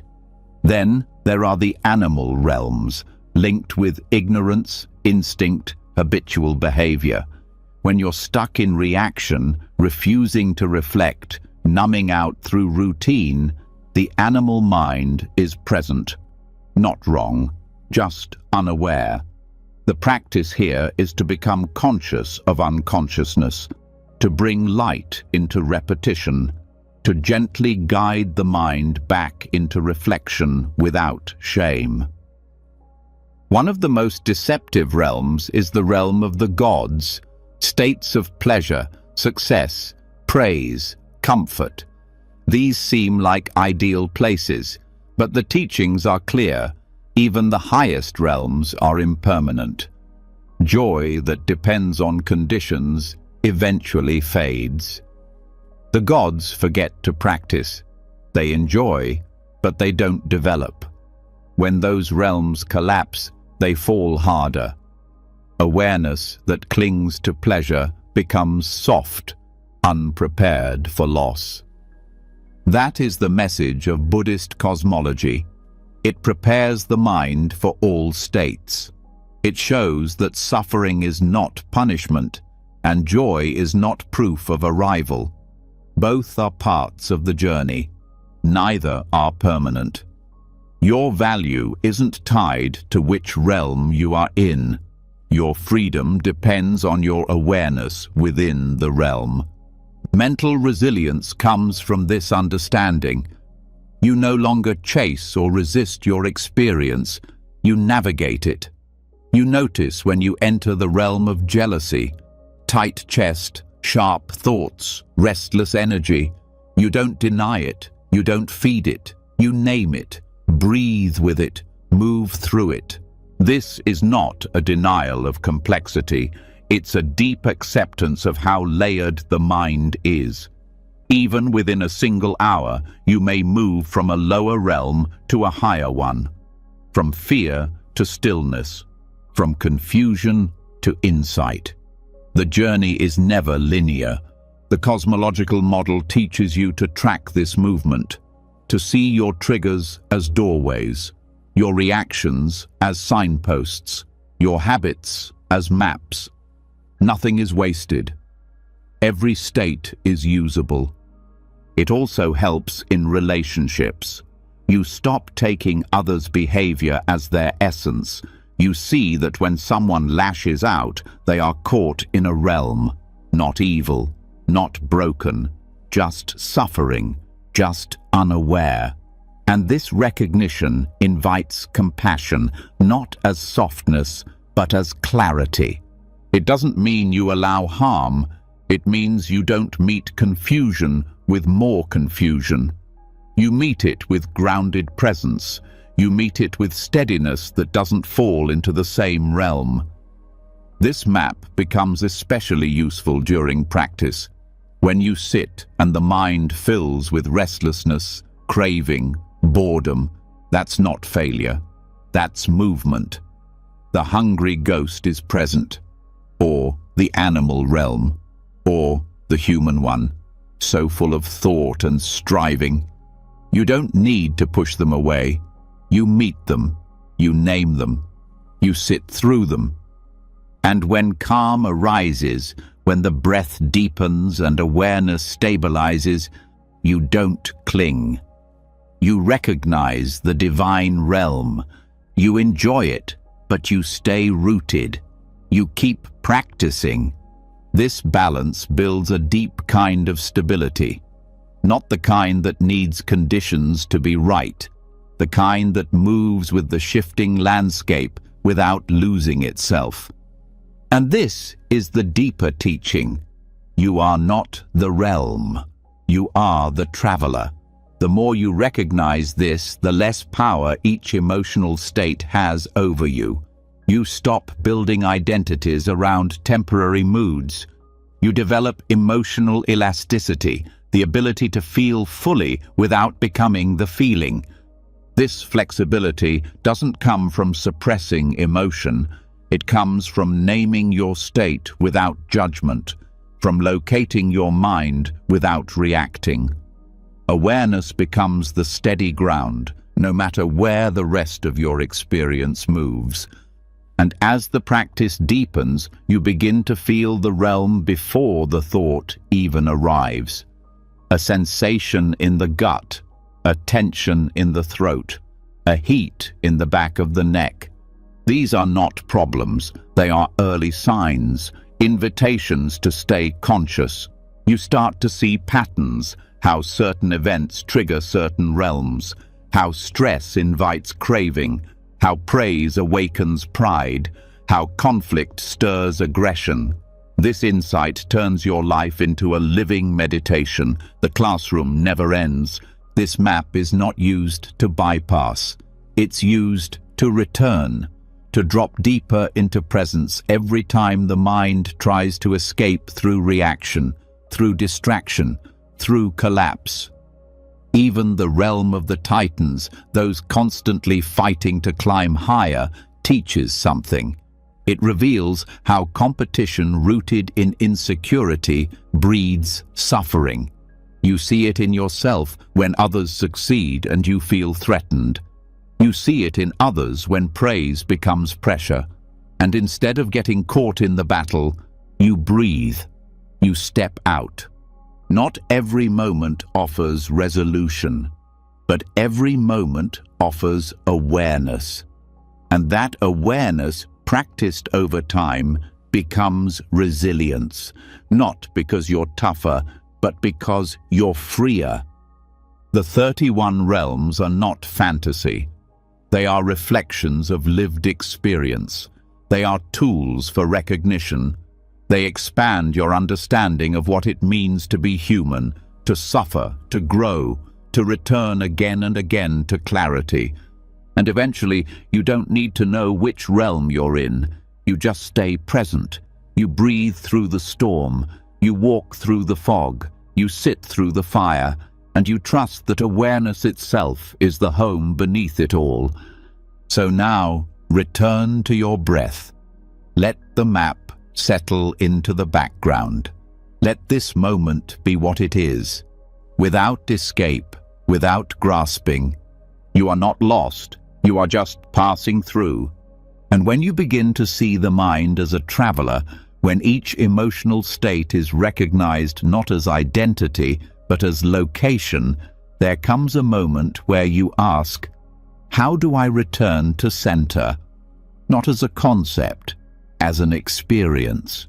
When awareness moves through high and low, through ease and confusion, is there a structure that holds it steady?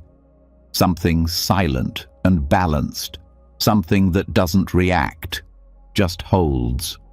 This is where the practice of mandala begins, not as art, but as architecture of the mind. Mandala means circle, but its meaning is far wider. In Buddhist tradition, a mandala is a sacred map. It represents the structure of reality itself, both external and internal. It reflects how awareness can be arranged, purified, focused, not through control, but through symmetry, through proportion, through stillness formed with shape. In a chaotic mind, thoughts run in spirals. They scatter, push, pull. Attention is like a flickering flame. The mandala does the opposite. It gathers, it aligns, it teaches the nervous system to rest through pattern. This is not a visual meditation alone. The shapes, colors, and layers of a mandala are not decorative. They correspond to elements in consciousness. Outer circles represent boundaries, protection. Inner squares symbolize foundation. Central points hold stillness. Each line is intentional. Each direction represents a movement of energy, a psychological shift, a spiritual principle. When you look at a mandala, not casually but with awareness, the mind is drawn in, not forcefully, gently. The symmetry pulls thought toward the center, not through logic but through resonance. The geometry becomes a mirror. Your thoughts begin to reflect its balance. For practitioners, creating or meditating on a mandala becomes a form of internal training, not in thinking, but in perceiving. You learn to hold structure without rigidity. You see that order doesn't limit you, it frees you from mental clutter. Each quadrant in a mandala may represent different states: wisdom, compassion, strength, clarity. As you move awareness across the visual form, those qualities awaken. The eyes feed the mind. The mind reorganizes itself. This is why Tibetan monks spend weeks creating mandalas from colored sand, not for display, for discipline, for purification, for remembrance. Each grain placed by hand, in silence, in devotion. The act itself is meditation. Attention is sharpened. Ego softens. The body, breath, and mind become one movement. And when it's finished, they destroy it. Always, without exception, not to erase effort, but to teach that even sacred order is impermanent. Beauty arises, holds, dissolves. What stays is not the form, it's the imprint, the training. That imprint stays in the nervous system. The more time spent with the mandala, the more naturally the mind begins to seek coherence. Clarity stops feeling distant. It becomes familiar. Mandala practice also improves concentration, not by resisting distraction, by giving the mind something to fully rest in. A single center, a layered structure, a stable field. Distraction loses power when attention is fully held by design. Over time, your way of seeing changes. You begin to notice symmetry everywhere, in nature, in sound, in relationship. You begin to feel when your thoughts are unbalanced, not in content, but in rhythm. You notice when emotion is loud but unstructured. You return to breath, to center. The mandala teaches you to pause. It also heals fragmentation. Many people live split, part of the mind in memory, part in worry, part in image. The mandala reweaves attention. It draws all parts inward, not to collapse, but to unify. This is especially powerful in trauma work. Trauma fragments perception. The body holds tension. Thought becomes chaotic. The nervous system can't find rhythm. Mandala practice restores rhythm, slowly, gently. It doesn't demand change. It offers form. The form allows safety. Within safety, release begins. The shapes are not arbitrary. Circles invite wholeness. Squares offer support. Lotuses open inward. Triangles point to transformation. Each symbol trains attention. Each line becomes a breath. The gaze softens. The mind slows. Even the colors hold meaning. Blue for clarity, white for purity, red for vitality, green for compassion, yellow for groundedness. These aren't rules, they are frequencies. You begin to feel their effect, not intellectually, but energetically. Meditation on mandalas is not analysis, it's presence. You let the form teach you. You don't interpret. You absorb. You let it speak to the body. And when you close your eyes, the shape remains. The internal structure echoes. You see its center. You feel its stillness.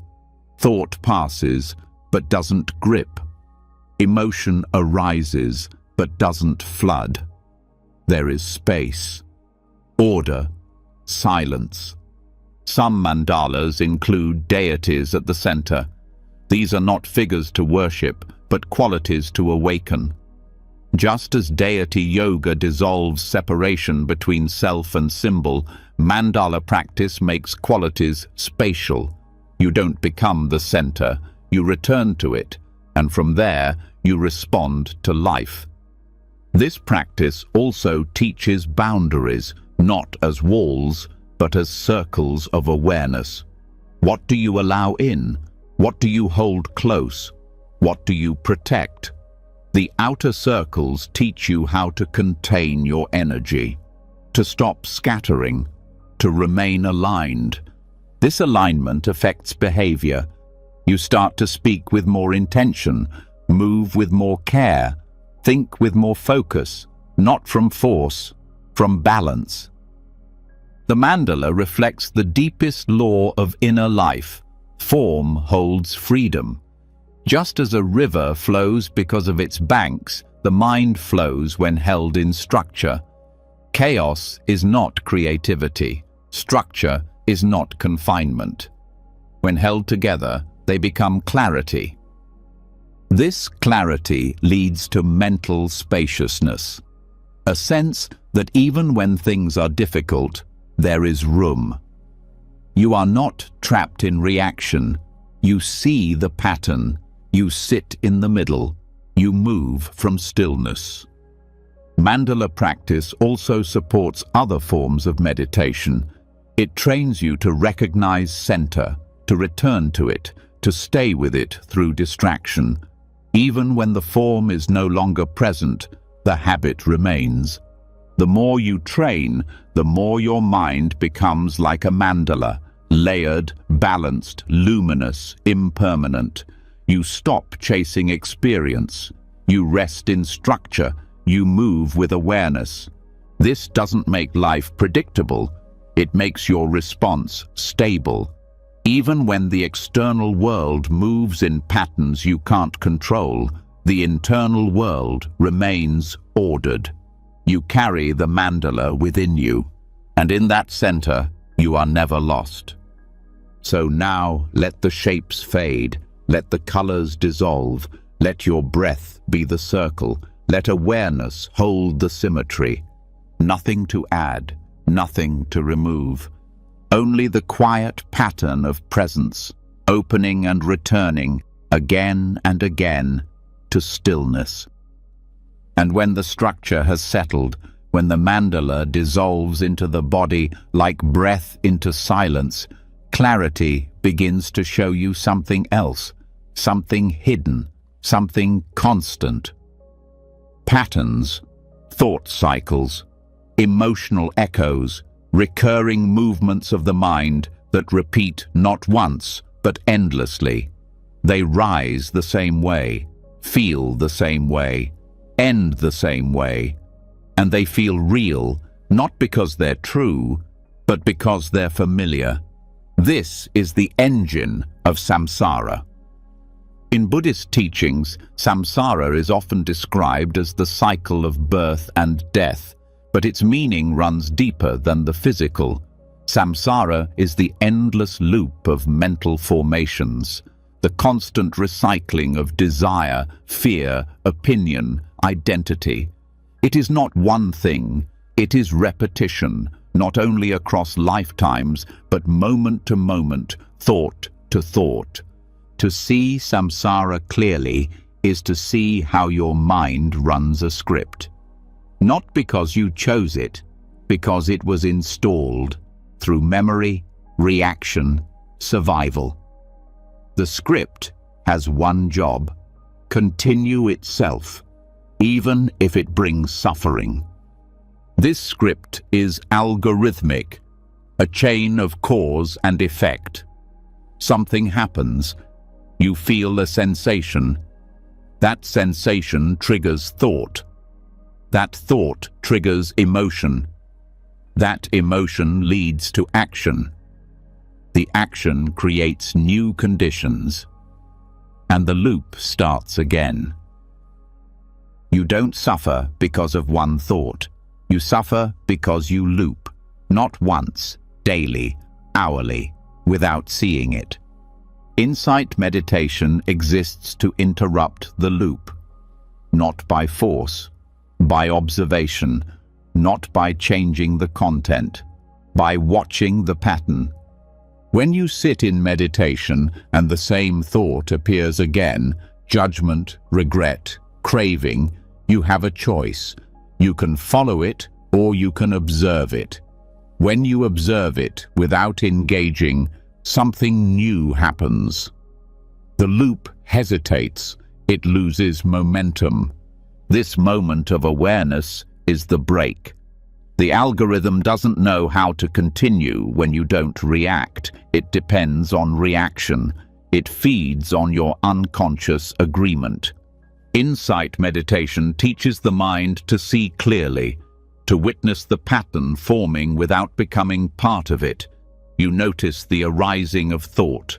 You feel the body respond, but you don't move. You don't suppress. You stay.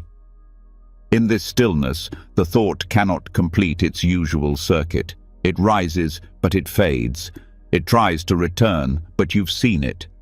And that seeing breaks the trance. Samsara is trance. Not one spell, millions of micro-spells, loops within loops. They are subtle. They come with your name, your habits, your likes and dislikes. They look like you, but they're not you. They are constructs, programs, created long ago, reinforced every time you follow without question. When you sit with awareness, you begin to sense the structure of these loops. You feel how each craving has a story, each fear has a familiar voice. The mind isn't generating something new, it's recycling. Recycling pain, recycling judgment, recycling identity. And here is the key. Nothing changes until you stop reacting, not suppressing, not fixing, stopping the reaction, watching the impulse rise and pass without moving toward or away. In that space, the loop doesn't end. It loses power. One of the most powerful insights in Buddhism is that what you resist strengthens, what you observe weakens. Because resistance is also energy. When you push against a loop, it tightens. When you watch it, it loses form. This is the heart of insight meditation, not focusing on an object, but turning the light inward. Watching thought, watching the watcher, not to judge, not to explain, to see. And what you begin to see is not only your pain, but your habits, the automatic path your attention takes. Like a river carving the same groove, you feel it before the thought forms, a tilt of attention, a pressure in the chest, a subtle restlessness. This is the algorithm preparing to run, and when you catch it early, when you notice that tilt, you create a gap, a small pause, a chance to choose. Insight doesn't give you control, it gives you space. In that space, freedom grows. Choice becomes real. You don't react because you're supposed to. You respond because you're aware. The loops are layered. Some are obvious, old stories, old fears, but others are buried, identity-level assumptions. I'm this kind of person. People always treat me this way. I can't change. These are the deep loops, the code beneath the code. To see these requires silence, stillness, attention without conclusion. You can't think your way out. You watch, you stay, you feel. And then something shifts. The story becomes visible as story. The thought becomes object, not identity. The loop doesn't vanish, but it becomes optional. Over time, your nervous system adapts. The charge that used to come with certain thoughts weakens. The body doesn't tense in the same way. The emotion doesn't stick. You start to feel that awareness is not in the thought, it's around it. That shift is not subtle. It changes your baseline. You don't need to be right. You don't need to defend. You don't need to run. You are no longer trapped in the loop. You are watching the wheel turn without being spun by it. This awareness also applies off the cushion. In conversation, you feel the familiar pull to interrupt. You see the story forming about being ignored, but now you pause. You breathe. The loop is visible, and that visibility is power. At work, at home, in silence, the same principle applies. What you react to owns you. What you observe releases you. This isn't detachment, it's depth. You still feel, but you're not owned by the feeling. Over time, the loops that used to run your life lose their grip. Some fade completely, others visit less often. And even when they arise, you're not afraid. You've trained, you've watched, you've disarmed them with presence. Samsara can't be escaped by thought, only by seeing thought clearly, not as enemy, as echo, as pattern, as residue. And when the mind no longer fights its patterns, when it simply sees and stays, those patterns unravel, slowly, precisely, with silence. This is the algorithm of awakening, not adding more, removing what clouds, watching what repeats, staying when the loop asks you to run. Each moment of insight adds a crack to the cycle. Each pause breaks another link. Each breath taken in awareness rewrites the code. Eventually, even the question, "How do I escape?" fades. Because you're no longer trying to get out, you're simply not spinning. So now, let the loop be what it is. Let thought rise, let sensation come, and watch. Stay. Awareness doesn't fix, it sees, and that seeing is enough. And once the loop begins to weaken, once the mind stops chasing its own tail, something unusual starts to appear. Not another thought, not a conclusion, but a kind of gap. A stillness behind everything. Not emptiness in the way the world defines it, but a rich, open presence that doesn't move, doesn't react, and has been here the entire time. Beneath the loops, behind the reactions, beyond the layers of self-structure. This is where Dzogchen begins.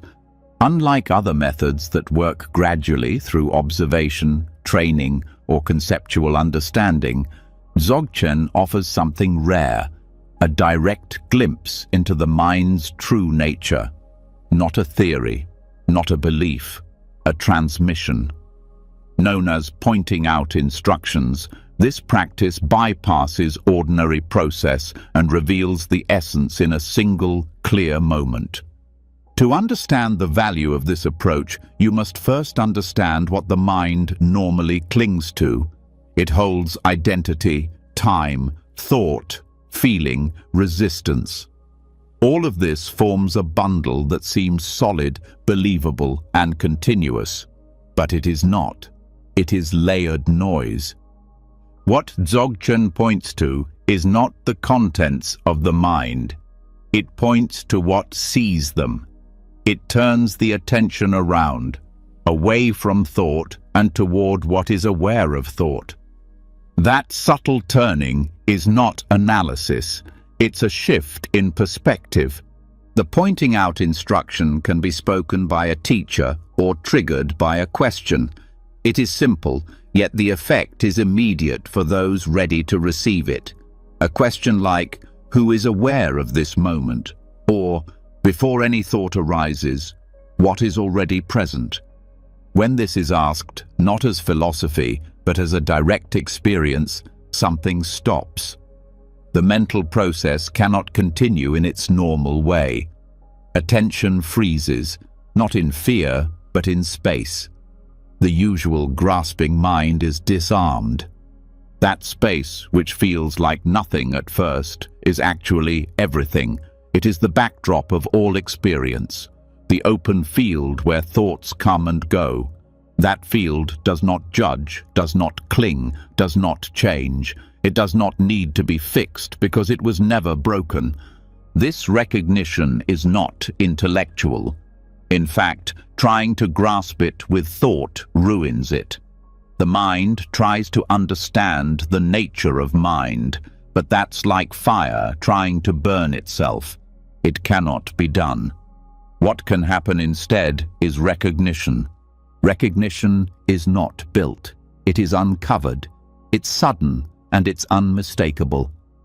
When it happens, even briefly, the feeling is clear. The one watching is not a person, not a voice, not an emotion. It is pure awareness, unstained, effortless, and already complete. This is why Dzogchen is considered radical. It does not require years of purification before giving a glimpse. It gives the glimpse first and lets the rest of the path fall into place around that knowing. It does not mean the glimpse is stable. Many lose it within seconds. But even the briefest encounter shifts the axis of perception. Afterward, something has changed. Thought loses authority. Emotion loses control. Identity no longer defines reality. The point is not to stay in this recognition permanently, not at first. The point is to return again and again until the recognition becomes so familiar that the mind no longer doubts it. Dzogchen teachers often describe the practice as resting. That word is important. Not efforting, not concentrating, resting. In what? In awareness itself. You are not looking for peace. You are resting in the space that is already peaceful. This rest does not mean passivity. It means non-interference. Experience arises. Thought, sound, sensation. But none of it grabs. None of it sticks. You don't stop anything. You don't hold anything. You let awareness be aware. There is no mantra, no breath count, no visualization, just direct, naked attention turned inward, then left untouched. The moment you try to shape it, you lose it. The moment you relax completely, it's there. This is not about removing thoughts. In Dzogchen, thoughts are not the problem. Believing them is. Identifying with them is. In the clear space of awareness, thoughts can rise and pass like birds through the sky. The sky is never damaged. This metaphor is central. The mind is not a container, it is the sky.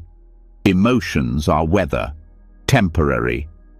Thoughts are clouds, passing. Recognition is the return to the sky itself again and again until it becomes home.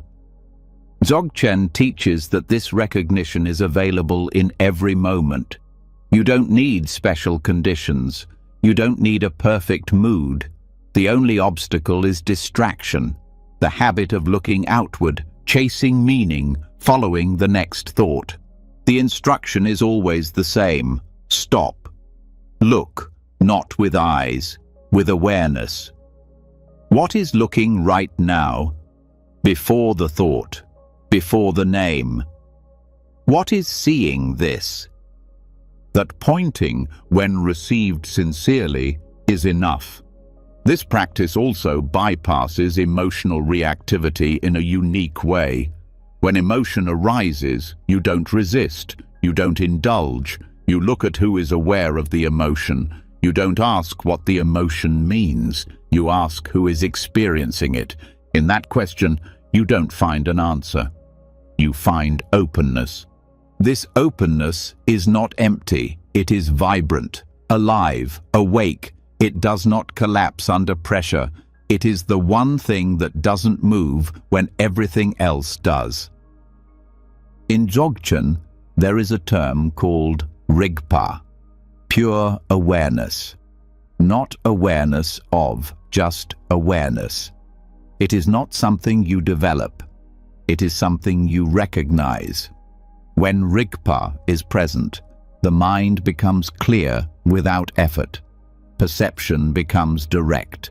Life becomes fluid. But Rigpa is delicate in the beginning, easily covered, easily forgotten.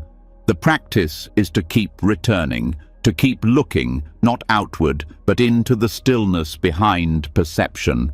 There is no object to hold, no thought to examine, only the awareness noticing all of it. This simplicity is why the practice feels so vast. The entire world of complexity fades. What's left is direct contact with life as it is, without distortion. And in this contact, compassion naturally rises, not as a strategy, as a state. When awareness is not bound to identity, it includes everything. It sees the pain of others as not separate. It responds without needing a reason. The mind that rests in its true nature doesn't react out of habit. It meets life with clarity, even in difficulty. That doesn't mean it's never shaken. It means it returns quickly. It trusts stillness more than story. Over time, you begin to recognize when you've left the view, not with guilt, but with awareness. You return, you rest, you stay until the mind quiets and the natural presence returns.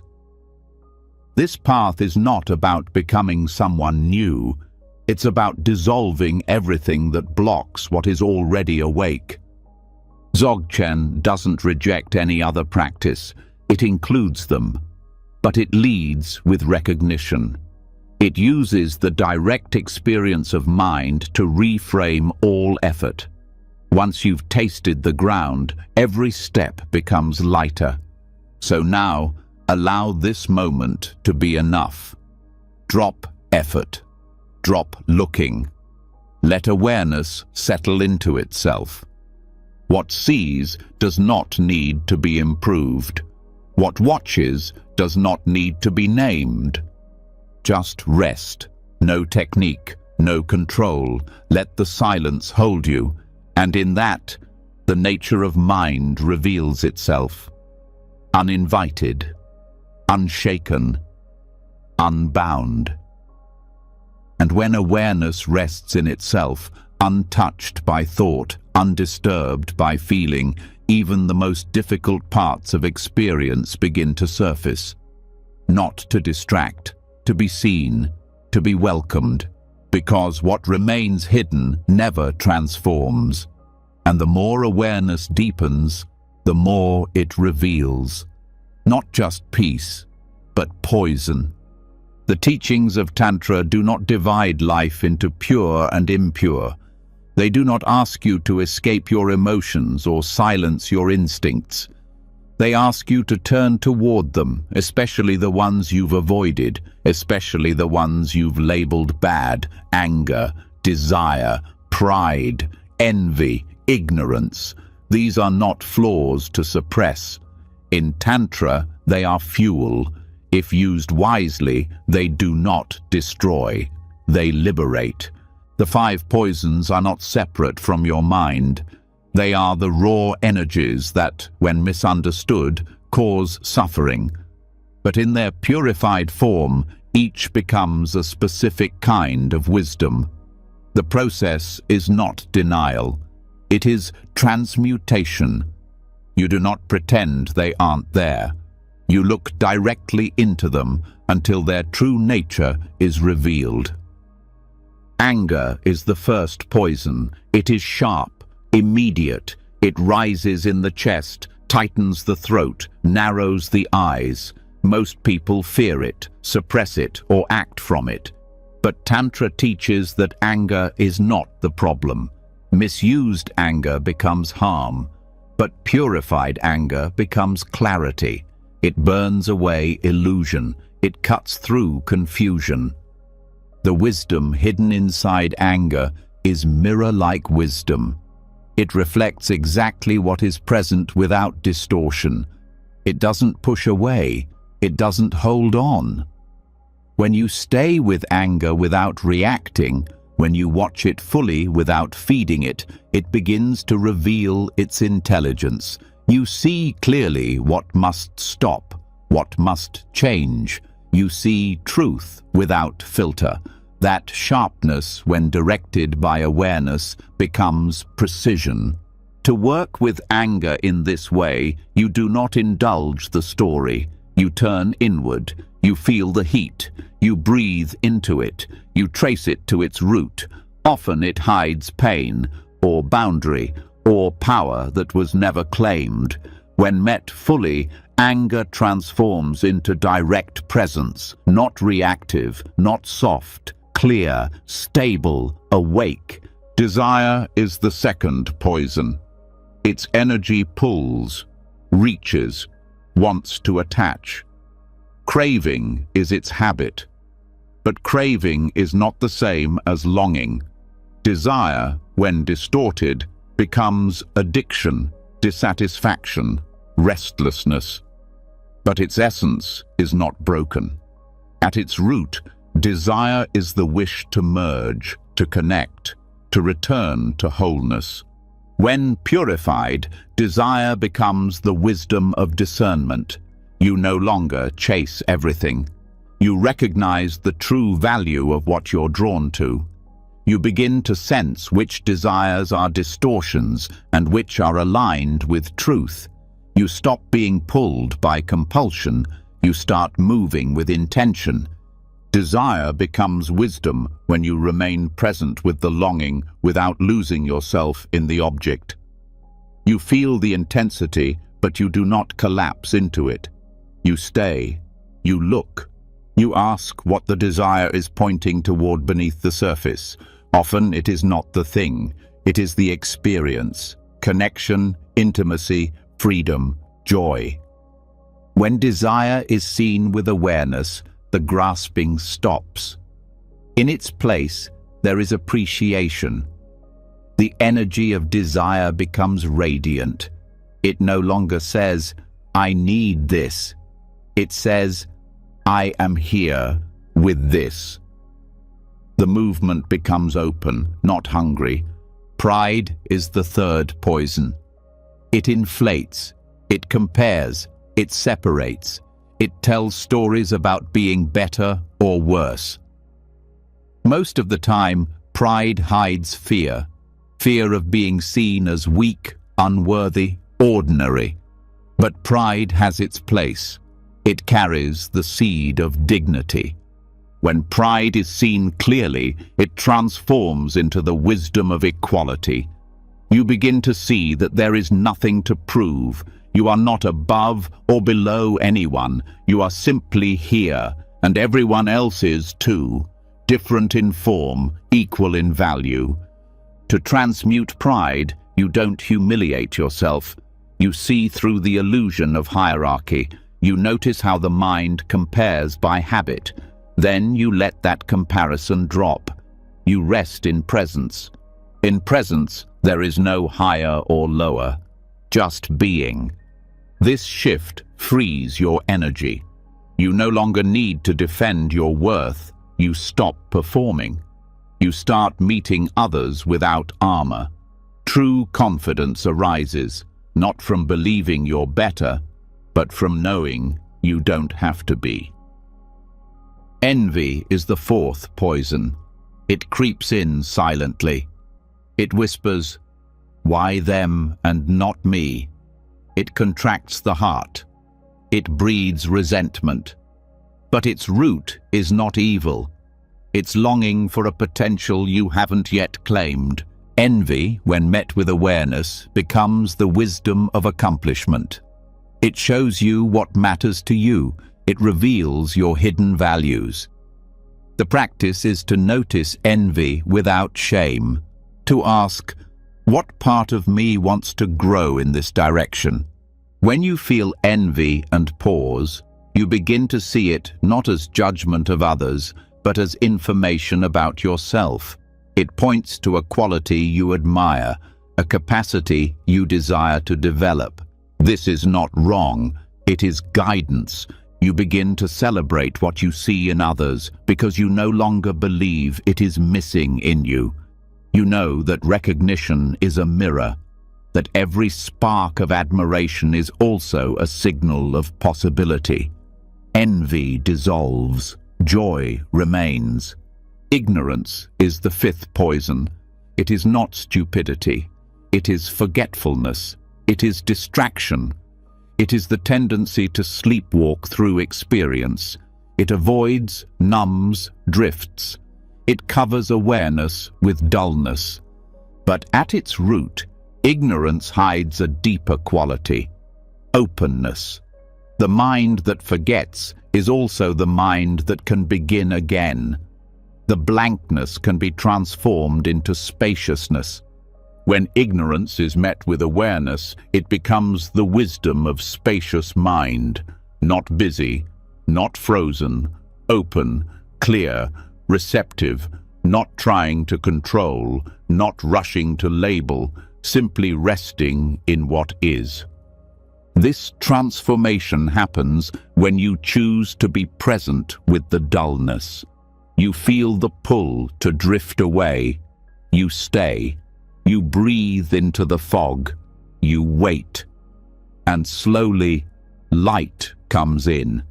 Not bright, not loud, gentle, constant, quietly alive. Together, these 5 poisons hold the whole spectrum of emotional reactivity. Every thought, every trigger, every cycle of suffering can be traced to some blend of these energies, but none of them need to be removed. Each holds the potential for wisdom. Tantra does not avoid these energies. It trains you to hold them, to meet them, to extract their essence. This is a different kind of power, not control over others, but mastery within. You become unshakable, not by being untouched, but by knowing how to work with everything that rises. This path demands presence, honesty, the willingness to feel fully without reacting blindly, the courage to let go of the identity that clings to being wounded, the trust that your most intense emotions are not flaws, but gateways. This is not easy work, but it is real, and it brings you into deeper contact with your own strength. Over time, these transformations become your nature. You no longer fear anger, you respect it. You no longer collapse into craving, You observe it. You don't mask pride. You release it. You don't feed envy. You learn from it. You don't fight ignorance. You wake up inside it. This is what it means to transmute, not to escape what hurts, but to let it become what heals. So now, whatever arises, let it come. Watch the poison, feel the heat, breathe through the reaction, and stay. The wisdom is already inside. Let it reveal itself. Let the fire purify. Let the storm pass through. You do not need to be perfect. You only need to be present. And once the poisons begin to change form, once anger becomes clarity, desire becomes discernment, and ignorance gives way to space, a new kind of energy begins to stir in the body. Not raw or reactive, but refined, aware, alive, and steady. But this energy, if not balanced, can scatter just as easily. Transformation creates movement, and movement needs direction. It needs grounding. This is where the breath becomes the bridge. Vajrayana practice offers one of the most direct methods for rebalancing the system after emotional and energetic release: the 9-round breathing technique. At first glance, it appears simple, a breathing pattern done in a specific order. But its impact is profound because it works on the level most people ignore, the flow of inner wind or lung that carries thought and feeling through the subtle channels of the body. In Vajrayana, it is understood that the mind does not travel alone. It rides on breath, not just the air in the lungs, but the energetic breath, prana, wind, movement. Every moment of reactivity, every fixation, every emotional surge is mirrored by a disturbance in this wind. Calmness, clarity, and stability arise when the wind is flowing evenly. That is the purpose of this practice, not just to calm, but to harmonize, not just to feel better, but to stabilize the mind on a deep, structural level. The practice begins by sitting with a tall spine, relaxed shoulders, and natural awareness. The posture itself becomes a signal to the nervous system. Something is shifting. Something is becoming still. One hand rests on each knee, the gaze softens, and the body becomes a vessel for attention.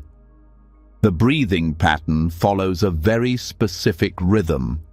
You begin by exhaling through one nostril while gently closing the other with your finger. You inhale through the opposite side, then switch.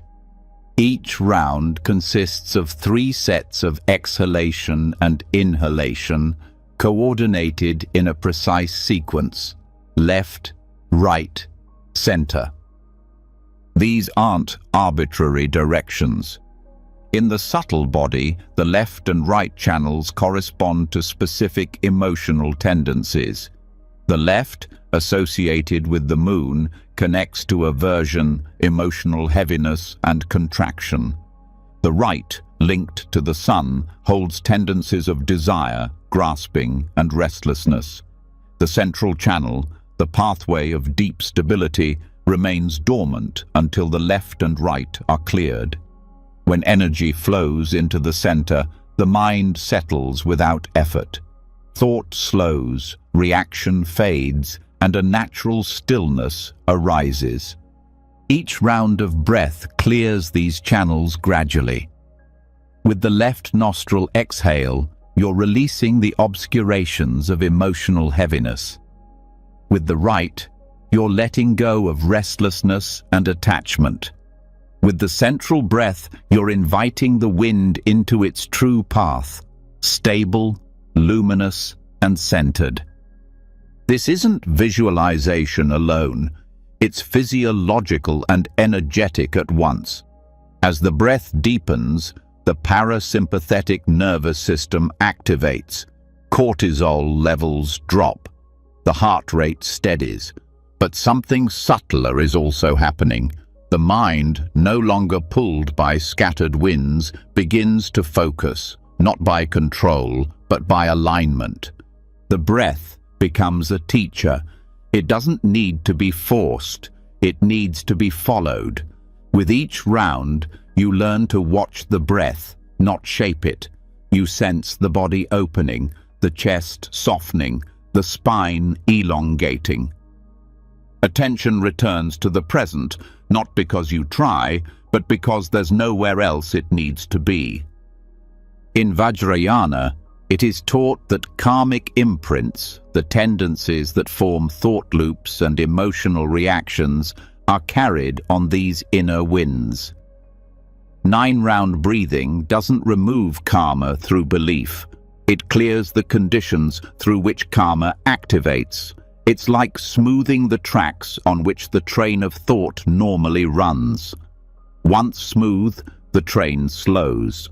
Sometimes it stops completely. When this happens, insight naturally arises. You don't need to look for answers. They become visible. You see what drives your habits. You feel where tension lives in your chest or your jaw. You notice how craving subtly speeds up the breath, how fear holds it back, and you begin to unlearn these patterns from the inside. This technique is especially helpful at transitional moments, before sleep, at the start of meditation, after emotional upset, or before decision-making. It acts as a reset, a full system-level return to clarity. It can also be used before engaging in deeper visualization practices, as it prepares the inner structure to receive and hold refined awareness. Because when the channels are blocked, higher practices cannot land. You might hear the teaching, repeat the mantra, even visualize the deity, but if your inner wind is disorganized, none of it penetrates deeply. 9-round breathing lays the groundwork. It doesn't add, it clears. It prepares the field for wisdom to take root. The effect is cumulative. The more you practice, the faster the nervous system learns to shift. Over time, the body recognizes the signal. This breath means return. This pattern means balance. You stop needing long periods of effort. The shift becomes intuitive. This breathing practice also strengthens self-awareness in daily life. You start to feel when the winds are becoming disturbed. You notice the breath rising into the chest, becoming shallow. You catch yourself speaking too fast or holding the jaw tight. These are signs that one of the channels is beginning to dominate. And rather than letting the pattern run, you breathe, you pause, you balance. This is where the practice becomes powerful, not just on the cushion, but in the middle of conversation, in a moment of doubt, in the heat of conflict. You don't have to escape to realign. The breath is always with you. The technique is simple enough to remember, precise enough to work. You also begin to notice your mind becoming less sticky. Thoughts come, but they don't land with the same weight. Emotions pass through without leaving residue. You begin to recognize that stability isn't stillness alone. It's rhythm. The nervous system needs movement, but it also needs return. 9-round breathing gives it both. The central channel, when accessed consistently, becomes more than a concept. It becomes a felt presence. You begin to trust that there is a still line running through every moment. When your attention rests there, the chaos outside doesn't define you. The opinions of others lose urgency. The next thought feels less important. What takes over is presence, not dull, but aware and steady. In deeper stages of practice, the breath becomes so subtle that you barely notice it. It becomes like a thread, almost transparent, yet strong enough to anchor the entire system. The mind rests in it, and the sense of me begins to dissolve into it. This breath is not yours. It is life itself moving through form. When you stop claiming it, it stops reacting, it starts flowing. And with that flow, something opens. You stop struggling to feel centered. You are centered. Not because everything is calm, but because nothing can pull you away anymore. So now, let the breath take its place, not as a tool, but as a guide. Left, right, center, again and again, not to fix, to return. Let the wind settle, let the mind follow, and in the space that opens, stay. And once the breath aligns and the wind finds its center, when the body no longer pulls and the mind no longer presses forward, something even subtler begins to appear. Not a feeling, not a thought, not even stillness, but something in between. The space that remains when everything else falls quiet. Not absence, but depth. Not void, but resonance. This is where sound ends and something deeper begins. This is where silence reveals itself. Silence in meditation is not the absence of noise. It is a presence in its own right, not something you create, something you uncover. And in the teachings of deep practice, silence is not neutral, it's reflective. It doesn't sit passively. It reflects the mind back to itself. It reveals what was always there, just beneath the movement. In Vajrayana and Mahayana traditions, there is a phrase often repeated: emptiness is not nothingness. Emptiness is unconditioned potential. It holds everything, but clings to nothing. Silence is the sonic form of that principle. It's the moment after a sound fades, before the next begins. It's the space in which every chant arises, every bell rings, every breath lands. When you meditate with sound, whether a mantra or a bell or your own breath, there's always a gap. The moment the sound ends, the space expands. And in that space, something rare can be felt. The mind, with nothing to hold on to, hesitates. It stops projecting. It stops naming. That hesitation is the doorway.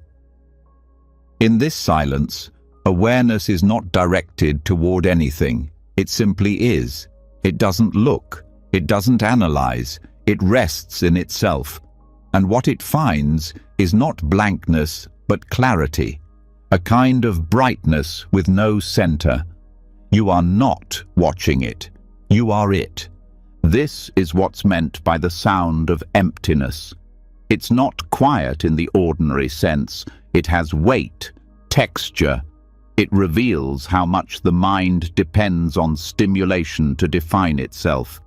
When the sound is gone and the next moment hasn't arrived, you begin to feel the root of your own presence, free from content. This practice isn't just sitting in a quiet room. You can be in a noisy city, in the middle of movement, and still hear the silence. Because it's not external. It's the space between reactions, between expectations, between layers of identity. The more you listen to silence, the more it teaches. You start to feel how every sound points back to it. The bell rings, and you hear its tone. But after it fades, what remains? That fading tone becomes your teacher. It shows how even the most beautiful experience dissolves, not in sadness, in return. This return is not loss, it's rest. It's the reminder that nothing needs to be held forever. Every sensation is born in silence, and returns to silence.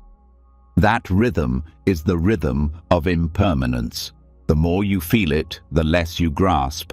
As you practice, your attention becomes more refined. You stop chasing content. You begin to explore the gaps.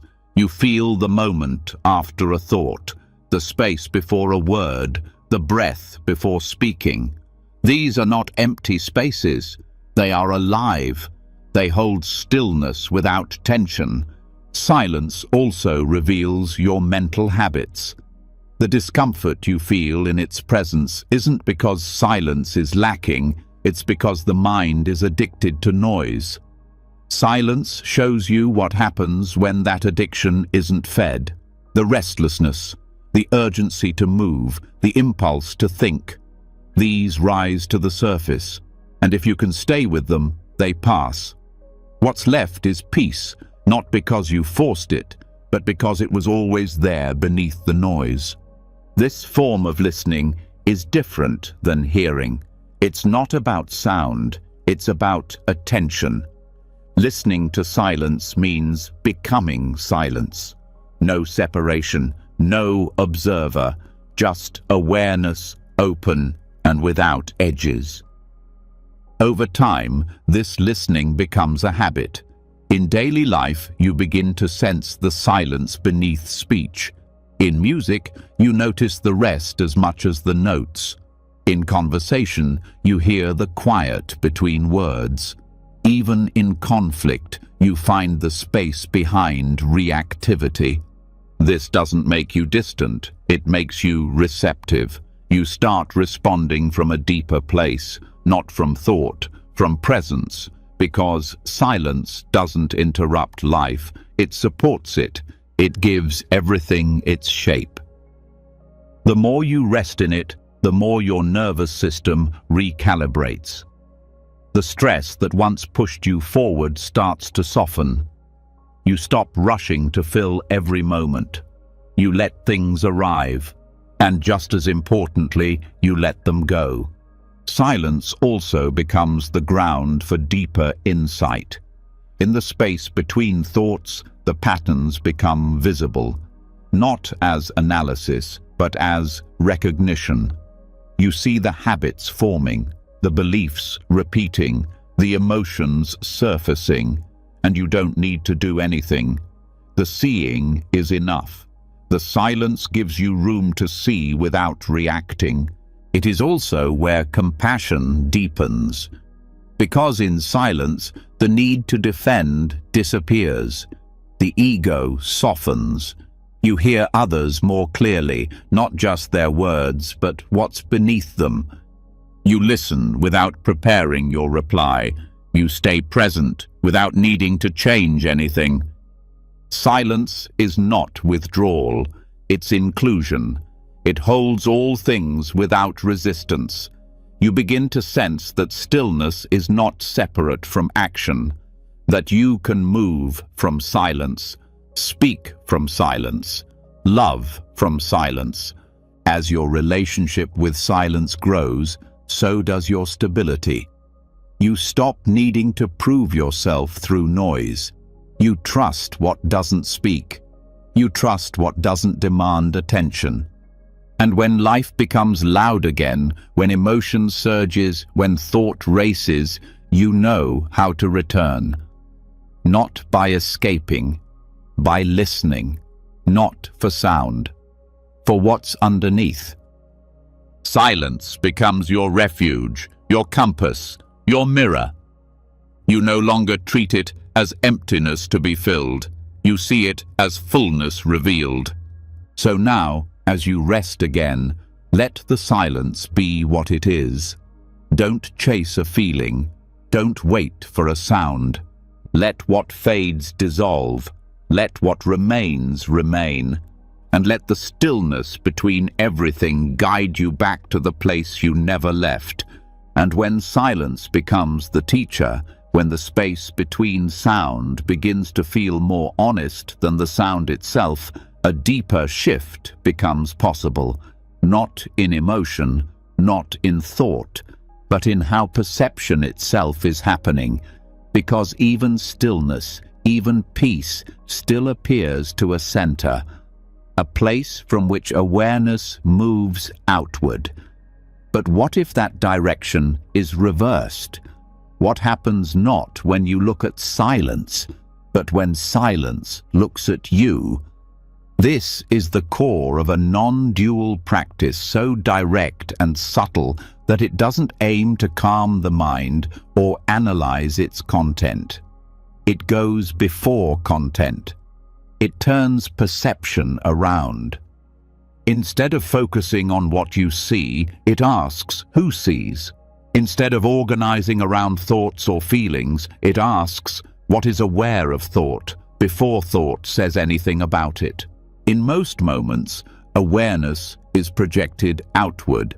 You see objects, you hear sounds, you feel sensations, and you relate to them as a subject encountering something separate. This outward movement defines ordinary consciousness, but non-dual practice begins when you pause that outward motion and allow awareness to turn back, not toward memory, not toward concept, but toward itself. This turning is not philosophical, it is experiential. The moment awareness is no longer reaching toward something, it starts to recognize itself. There is no object, no identity, only the presence that sees, hears, and knows. And that presence is not a person. It has no boundary, no name, no history. It is the awareness you've always been, beneath every role, every thought, every moment of striving. This is called reversing the arrow of perception. Normally, attention moves like an arrow, shooting out toward experiences, toward success, understanding, improvement. Even in meditation, the arrow often points toward goals, calmness, insight, peace. But when the arrow turns, when you allow the mind to look from awareness instead of ego, something profound reveals itself. The center collapses. There is no arrow, only seeing. This is not about watching your thoughts. That still contains a watcher. It's about letting go of the watcher entirely. It's about not just asking, what am I aware of, but what is this awareness itself, before anything is known. This movement, or rather this unmovement, creates an entirely different state of being. Thought may continue, sensation may arise, but there's no self grasping at any of it. The sense of me as thinker, feeler, doer, the one who has a life, begins to fade. Not in a negative way, in a freeing way. What's left is openness, a presence that is not in time, a witness that does not separate. As this practice deepens, the illusion of control begins to dissolve. You see that the ego never really ran anything. It was just claiming ownership over what arose on its own. Thoughts arise, emotions rise. The ego says, I did this. But awareness simply sees. It doesn't control the stream, it allows it. This allowing doesn't make you passive, it makes you real. Without the need to defend a position, without the need to be right, without the pressure of becoming someone, there is space to respond. And response from awareness is clearer than reaction from ego. In this view, action still happens. The body moves, the voice speaks. But there's no inner commentator assigning ownership. There's no background noise of, I am doing this. There's just doing. And this is where freedom begins. Not freedom to do whatever you want, but freedom from needing to be anyone. The practice is subtle. You may begin by simply sitting and letting attention rest without a goal. Then you ask, not with words, but as a gesture, where is awareness coming from? Before any sight, where is the seeing? Before thought, what knows the thought is present? You don't look for an answer. You rest in the direction of that question. Sometimes this brings a clear shift, a moment when the sense of a center drops. You feel like space itself. Sometimes it's quiet. A soft relaxation of the need to hold identity. Either way, it is real, and it grows with practice. You can also apply this reversal in daily life. When emotion rises, instead of asking what the emotion is about, turn attention back to the awareness of the emotion. Who feels this? Before the story, what sees the story forming? When in conversation, instead of being caught in thoughts about how you're being perceived, notice the awareness in which both your voice and the other person's voice arise. There's no one inside the head. There's only presence hearing presence. This reversal cuts through fear, not by fighting it, by seeing that the fear arises in something that cannot be threatened. Pain may come, confusion may come, but awareness is untouched. It doesn't break. This realization brings a stability not dependent on circumstances. You stop needing things to go your way to feel peace. You stop needing others to validate your sense of self. You no longer cling to ideas about who you are, because the one who sees is already whole. As this deepens, even the search for spiritual experience softens. You stop looking for signs. You stop waiting for insight. The insight is already present in the fact of awareness, not in what is seen, in the seeing itself. This recognition does not come through effort. It comes through allowing. The moment you try to hold it, it's gone. The moment you relax into being, it returns. It's always available because it is not something to be gained.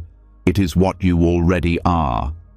The paradox is that nothing changes, but everything shifts. Life continues. Sensations happen. Thoughts appear. But the structure holding them is no longer tense. It's no longer personal. It's no longer defensive. There's just clarity. This is why non-dual traditions speak so little about progress. The self that measures progress is itself the illusion. The only thing to do is return, again and again, to look not at content, but at context. To rest not in understanding, but in direct experience of awareness. This experience becomes more stable over time. At first it comes in glimpses, moments when the mind quiets and perception turns back on itself. Over time, those moments link together. They become your baseline. Your identity begins to shift from a character in the story to the screen on which the story plays. You no longer need to perfect the story, you just need to stay with the screen. Eventually, even the effort to reverse perception dissolves. There's no more arrow. Awareness looks and finds only itself. No separation, no division, just presence, silent, open, and complete. So now, as attention softens, let the mind stop chasing. Let it stop describing. Let it stop becoming. Turn back, before thought, before feeling, not to analyze, to rest. Let awareness be as it is, not inside you, not outside, just here, seeing everything, holding nothing. And once perception reverses, once the sense of self fades into the seeing itself, something unexpected rises from beneath the surface, something older than thought and deeper than identity. Fear, not as a moment of panic, but as a presence, quiet and constant. The fear of letting go, the fear of losing control, the fear of not existing in the way you've always known. Even when awareness has glimpsed its true nature, fear still lingers at the edges. It doesn't respond to logic. It lives in the body, in instinct, in memory. And this is where Chöd begins. Chöd, an advanced Tibetan practice, does not try to calm fear. It meets it directly.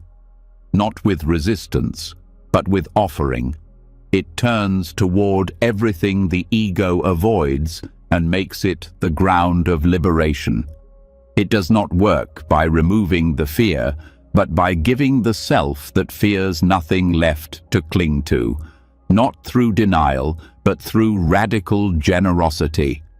You offer your very body, not in fantasy, but in symbolic ritual, to the very energies that cause you to resist, to contract, to grasp. This is not performance. It's direct confrontation with attachment. You visualize taking your own body apart, transforming it into offerings of light and nourishment, and feeding it to demons, not external spirits, but internal representations of everything you fear and fight. Hunger, judgment, shame, death. You don't defeat them. You feed them. You dissolve the war.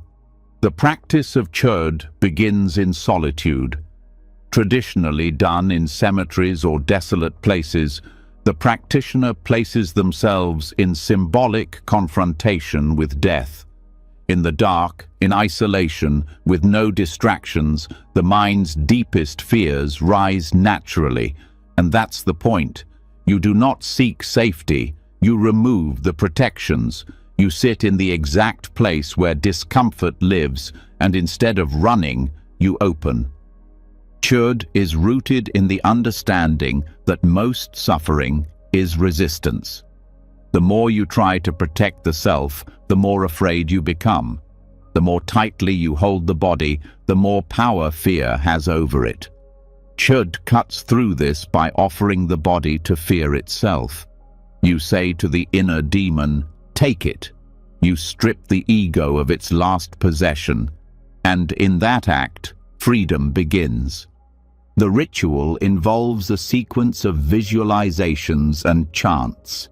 You visualize separating your consciousness from your physical form. You see your body laid out before you, then transformed into nectar, light, or divine food.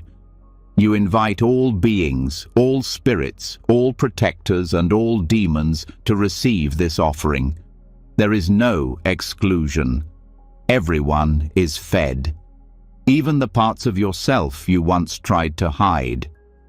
What happens in this process is not destruction, it's release.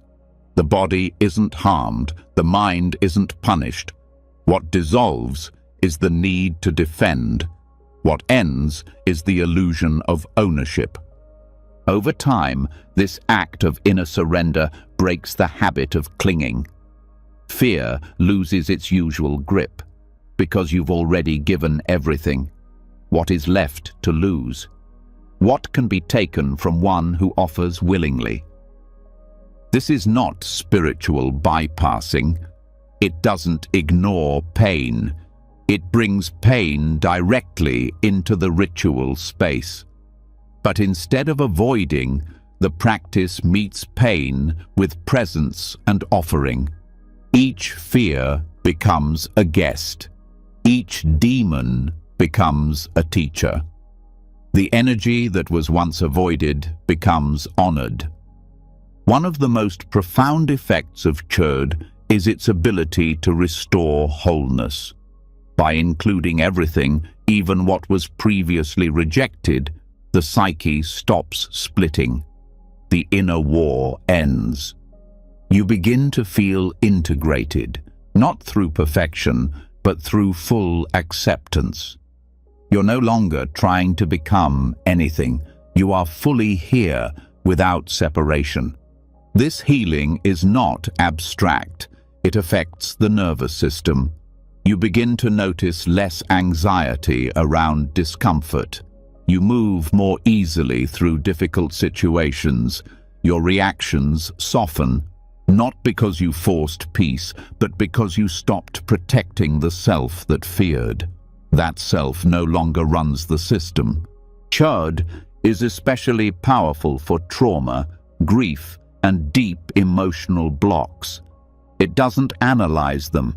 It gives them space. It treats them as honored guests. You invite your wounds to the feast, not to be fixed, but to be fed. And paradoxically, when they are fed with attention, they stop demanding it. When they are welcomed, they stop controlling. The chants used in Chöd are not empty repetition. They are vibrational tools designed to shift the subtle winds in the body. They prepare the system to hold intense emotion without collapse. They tune the practitioner into deeper rhythms. Sound and silence work together to steady the mind and body. The drum used in Chöd, the damaru, creates a rhythmic field that mirrors the natural cycles of expansion and contraction. This rhythm supports the mind in releasing its normal storyline. The bell, often used alongside, symbolizes wisdom. Together, sound, visualization, and breath weave an immersive experience that allows the practitioner to stay fully present with fear without falling into it. As the practice continues, identity begins to loosen. The sense of being someone defending a position, holding a shape, projecting an image, all of it starts to dissolve. Not in confusion, but in clarity. You see that what you are cannot be harmed, because it isn't confined to the body or the story. Eventually, even the visualization dissolves, the offerings are made, the demons fed, the body released, and what remains is space, silent, aware, free. This space becomes familiar. You learn to live from it, not in detachment, but in grounded compassion. You meet others without fear of loss. You engage without needing to protect. You no longer react to discomfort with defense. You stay with it. You offer it. The deeper you go, the less you fear your own humanity. You allow pain. You allow joy. You allow confusion. You stop needing to hide any part of it, because you've practiced surrender at the most essential level. Chöd becomes a daily medicine, not just in ritual, but in relationship, in conflict, in silence. You notice fear arise, and instead of pulling back, you lean in. You offer presence. You offer breath. You offer what you used to guard. And as you continue, something changes. Fear is no longer the enemy. It becomes a signal, a call to return. Each time it arises, you know the path. Open, offer, dissolve. So now, as the silence settles again, let the body be light. Let the mind be still. And if fear appears, don't turn away. Let it come. Let it see that you have nothing to defend. Offer what remains, and rest in what's left behind. And once the offering is made, once even fear is welcomed and the body is no longer held as a shield, the field of awareness opens without resistance. But in that openness, a different kind of silence begins to call, one that can't be touched within the noise of daily life, one that doesn't rise in ceremony or vanish when the ritual ends. It calls for something deeper, a long pause, a full step back, not from practice, but from distraction, not from life, but from everything that covers it. This is the call to solitude, not as escape, but as a necessary return, In the yogic and tantric traditions, solitary retreat is not a luxury. It is medicine. It is a structured descent into the inner layers of being that cannot be touched in group settings or casual practice, and in its most potent form, it happens in nature. Not for comfort, for clarity. You leave behind the social mirror, the routines, the roles, and you enter a space where nothing reflects you back but sky, ground, and silence. This kind of solitude is not about being alone in a room for an afternoon. It is sustained withdrawal, weeks, months, sometimes longer. It is a radical act because it removes everything the mind depends on to stabilize its sense of identity. Without conversation, without schedules, without social roles, the mind no longer knows who it's supposed to be. And that discomfort is the point. The false layers begin to unravel. In the early stages of retreat, this unraveling often feels like chaos. The silence outside reveals the noise inside. Thoughts increase, emotions rise. Memories that were buried begin to surface. It can feel like regression, but it's not. It's detox. The constant movement of daily life had kept these layers buried. Now they rise, and they must be seen. But because there is no one to talk to, no one to impress, no one to distract or blame, the only option is to stay, to sit, to walk, to breathe.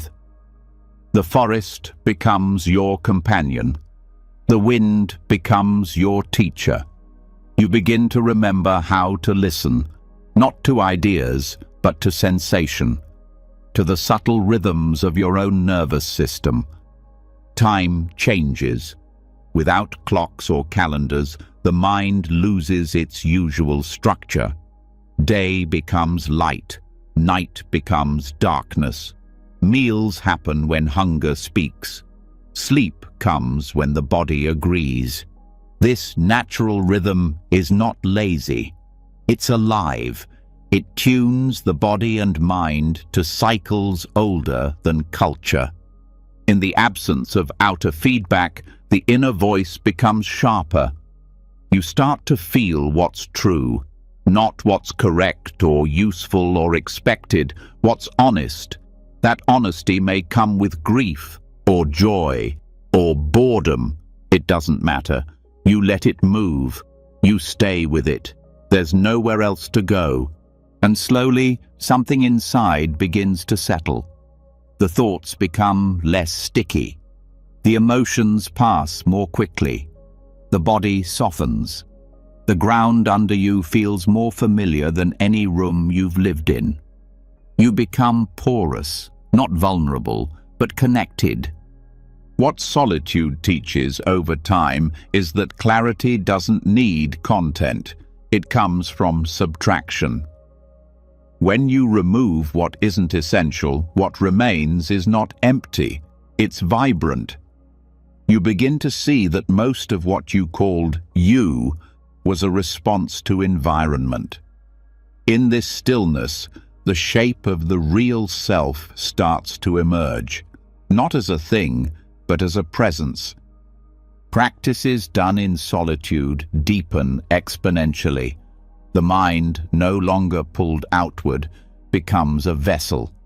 Meditation extends naturally, not because of discipline, but because there's nothing interrupting it. You sit and awareness opens. You walk and stillness follows. The boundary between practice and life dissolves. In wilderness retreat, you may have no mirrors. This absence itself becomes practice. You forget how you look. You stop performing. You start being. The ego, without an audience, becomes quiet. Its stories feel less urgent. Its claims sound less convincing. You begin to trust what doesn't speak. The elements become guides. Earth steadies, water cleanses, fire sharpens, air softens, space holds. These are not poetic symbols, they are real forces in the body. You feel them more clearly when there's no barrier between you and the land. Each day is a dialogue with nature, each night a retreat into deeper seeing. Food becomes sacred. You eat what you prepare. You feel what nourishes and what dulls. Every act is slowed, and in that slowing, intention returns. You no longer rush. You no longer consume for stimulation.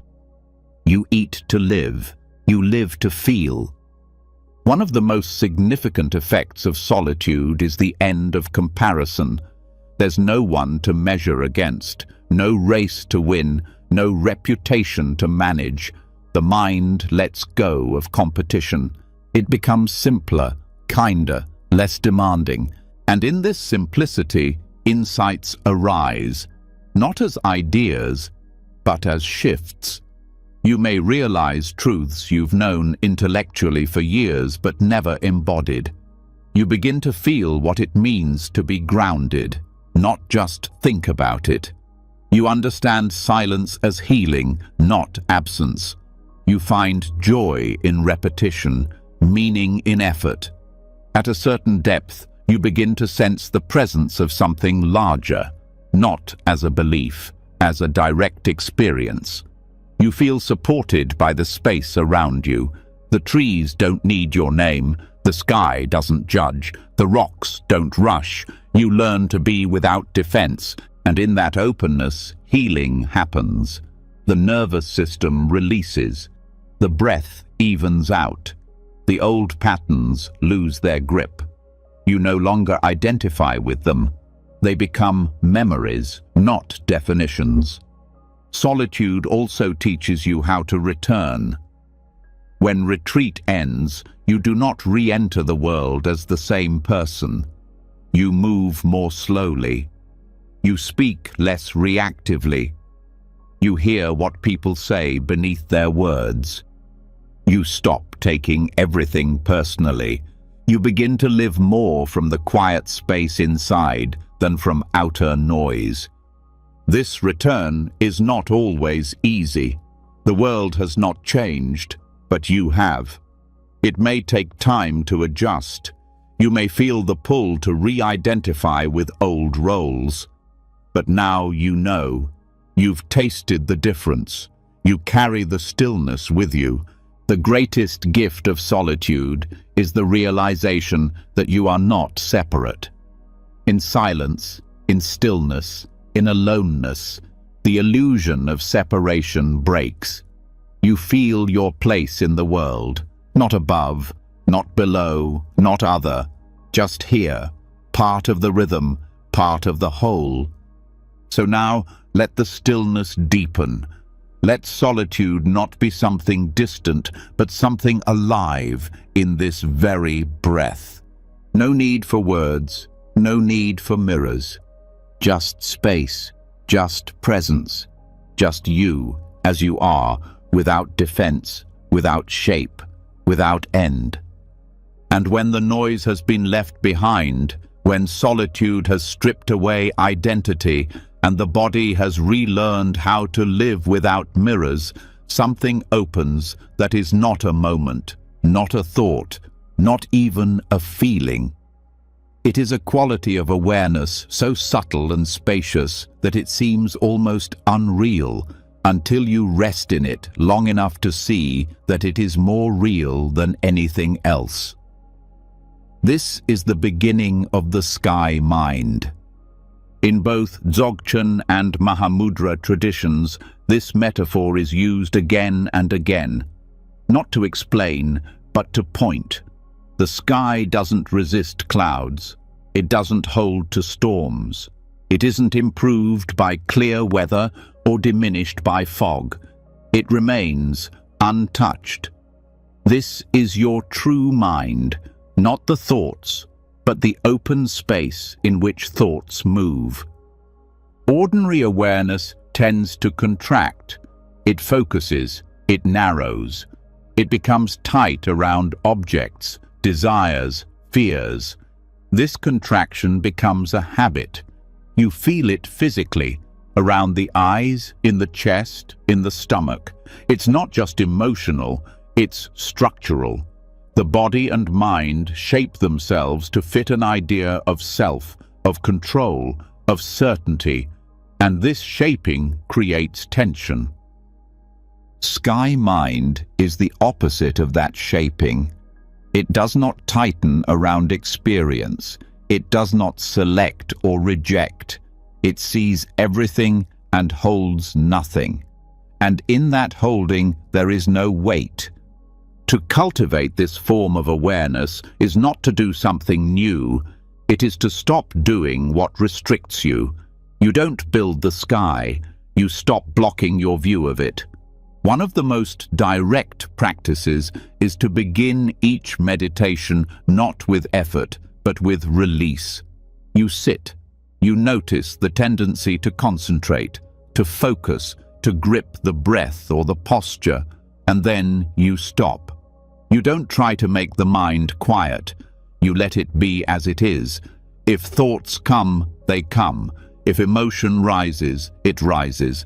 But you don't follow, you don't resist. You rest as the space in which these things appear. This resting is not sleepy. It's awake, but it's not directed. It's aware of what's arising, but not captured by it.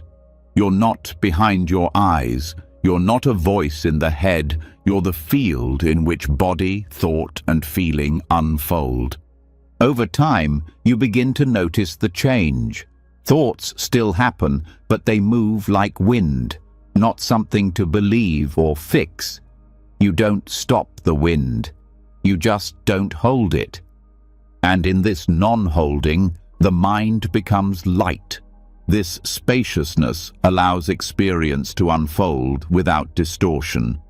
You stop needing to fix reality to feel okay.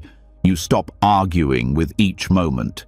You see clearly, not because your mind is empty, but because it's wide enough to include everything without conflict. Sky mind does not mean indifference. It means inclusiveness. You're present with pain, but not trapped in it. You're aware of joy, but not clinging to it. You begin to sense a presence that stays, even as everything changes. One of the key teachings in Dzogchen is that this awareness is already complete. You don't need to add anything. The more you try, the further you move from it. It's like the sky. Any attempt to grasp it fails. But when you stop grasping, there it is. You learn to look without searching, to hear without interpreting, to be without defending.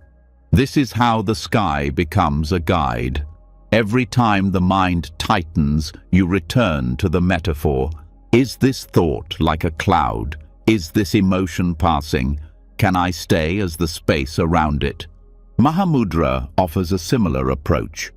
You look at the mind, then look at the one who is looking.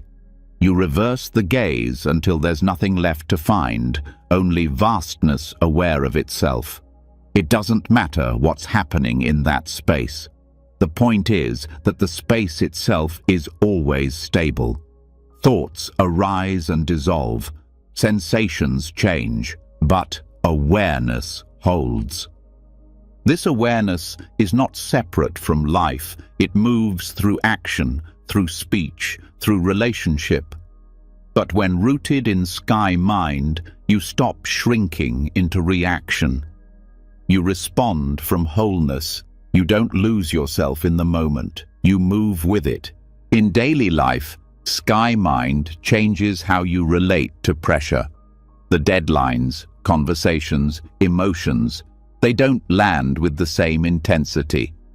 Not because you're distant, but because you're not confined. You feel the contraction and release it. You speak from space. You walk from silence. You don't rush to fix what doesn't need fixing. This quality of awareness also invites deeper listening. to others, to life. You hear what's between the words. You sense what's beneath the surface, because your awareness is no longer filled with your own noise. There's space for the world. This space is also deeply forgiving. It doesn't cling to old versions of yourself. It doesn't trap you in history. In the sky, nothing is held. Each moment is fresh. When you live from this view, the past softens, the future loosens. You stop needing to know what comes next. Sky mind also supports creativity. The most original thoughts do not come from pressure. They arise in space, in quiet, in openness. You stop forcing insight. You allow it to appear, like a bird crossing an open sky, unexpected, graceful, ungraspable. As you return to this awareness again and again, the nervous system recalibrates. The grip of stress loosens. The body rests deeper. The breath moves more freely. You're not suppressing anything. You're not escaping. You're just not compressing yourself into every reaction. Eventually, sky mind becomes your home. You notice contraction immediately and return to space. You sense when your thoughts are too tight and let them dissolve. You don't force presence. You trust it. Even in difficult times, the sky doesn't change.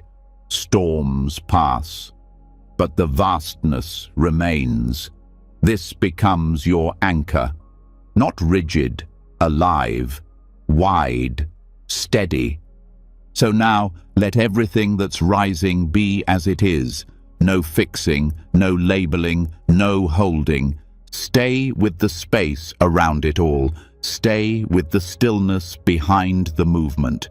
Let the sky be your mind, and your mind be sky. And when the mind opens like the sky, when thoughts pass without leaving marks, and nothing feels too tight to hold, there comes a natural urge to live differently. Not to accumulate more, but to let go.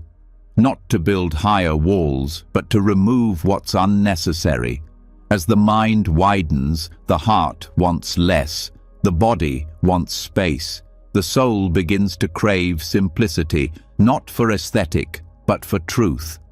This is the ground of noble poverty. In the Buddhist path, noble poverty is not about deprivation. It's not about glorifying hardship or rejecting the world. It is the conscious act of simplifying in order to see clearly. To choose less, not out of lack, but from clarity. To give up excess, not to suffer, but to be free. It is a practice of conscious renunciation, a way to break the illusion that security comes from possession, that peace comes from control. The modern world teaches the opposite, that having more means being safe, that comfort requires layers of protection, that identity is built from what you own, how much you earn, what you display. And so the mind collects objects, plans, opinions, systems. But the more you gather, the more fragile the structure becomes. Each new item, each commitment, each habit carries weight. And over time, the mind begins to serve what it once created for comfort. Noble poverty reverses this logic. It invites you to stop asking how to gain more and instead ask, what can I release? This practice begins with attention. You look honestly at your surroundings, your routines, your decisions. What is necessary? What supports clarity? What do you carry out of fear, out of habit, out of a need to maintain an image? You begin by removing the obvious. Clutter, distractions, excess choices. But it goes deeper. You start questioning the emotional and psychological habits that feed accumulation. The need to be approved of, the urge to always be prepared, the fear of saying no, the belief that comfort is found in more. Poverty, in this tradition, is not about being poor in spirit. It's about being rich in space. When you release attachment to control, space becomes the teacher. You begin to feel the difference between survival and fear-based survival. Most modern security is an attempt to escape discomfort, not danger. Living simply reveals how much is actually needed, and often it's far less than you think. You don't need to give up everything all at once, but each step into simplicity shows you something that excess was hiding. Each time you let go, the mind becomes more honest. This process naturally reveals your inner attachments. Maybe it's not about the object, it's about what the object represents: control, status, protection, belonging. These become visible when you remove the thing that holds them, and when they're seen, they start to lose power. Minimalism, in its noble form, is not an aesthetic project. It's a spiritual one. It's not about having a clean house, it's about having a clear heart. You begin to understand that simplicity is not sterile. It's alive. It creates space for presence. It invites gratitude. It leaves room for rest. The less you hold, the less you fear losing. And when fear shrinks, the mind becomes available for beauty, for insight, for relationship. Noble poverty trains you to feel full without filling. One powerful way to explore this is to temporarily limit what you use. Choose fewer clothes, eat simpler meals, use fewer digital devices. Not forever, just long enough to see what happens. You'll notice what habits rise, what cravings surface, what fears speak. This reveals not just attachment to things, but to roles and patterns. Maybe you see how much of your identity is tied to what you wear, what you post, what you consume. This isn't judgment, it's awareness. When you see it, you have the power to change it. Noble poverty also softens the obsession with efficiency.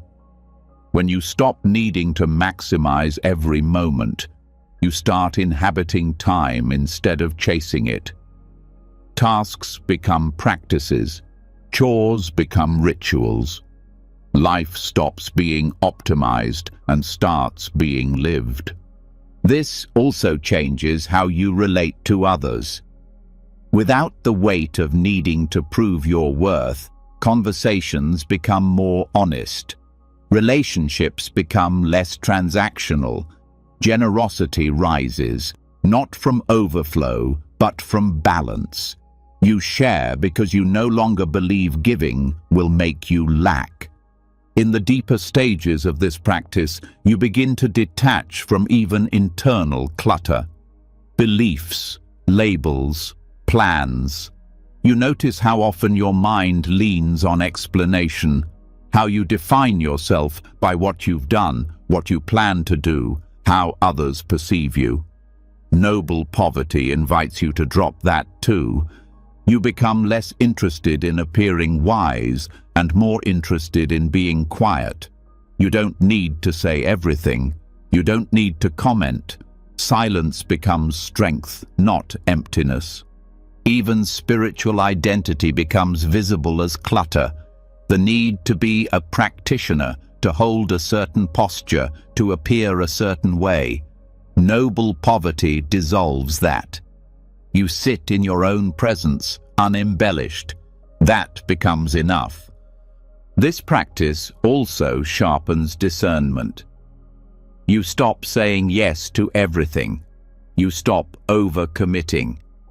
You realize that doing less often creates more impact, that having fewer obligations allows deeper focus. You begin to taste a different kind of wealth, the wealth of needing less, the freedom of inner sufficiency. Eventually, noble poverty becomes your ground, not because you reject the world, but because you relate to it differently. You enjoy beauty without needing to own it. You appreciate comfort without depending on it. You experience success without being defined by it. This way of living also brings resilience. When life changes, when things fall apart, you are less shaken. You've practiced letting go. You've trained in not clinging. You don't rely on external stability for inner peace. Noble poverty, practiced fully, becomes a form of devotion. You offer back to life what you never truly owned. You move gently, speak clearly, and rest often. You discover that the deepest presence does not shout. It whispers in the space you've made. So now, let the space open. Let the grip soften. Let the mind stop reaching. You are already enough. Let simplicity show you. Let presence complete you. And once simplicity has stripped the mind of false comfort, once the grip of identity softens and the space around every thought begins to feel like home, something else rises from within.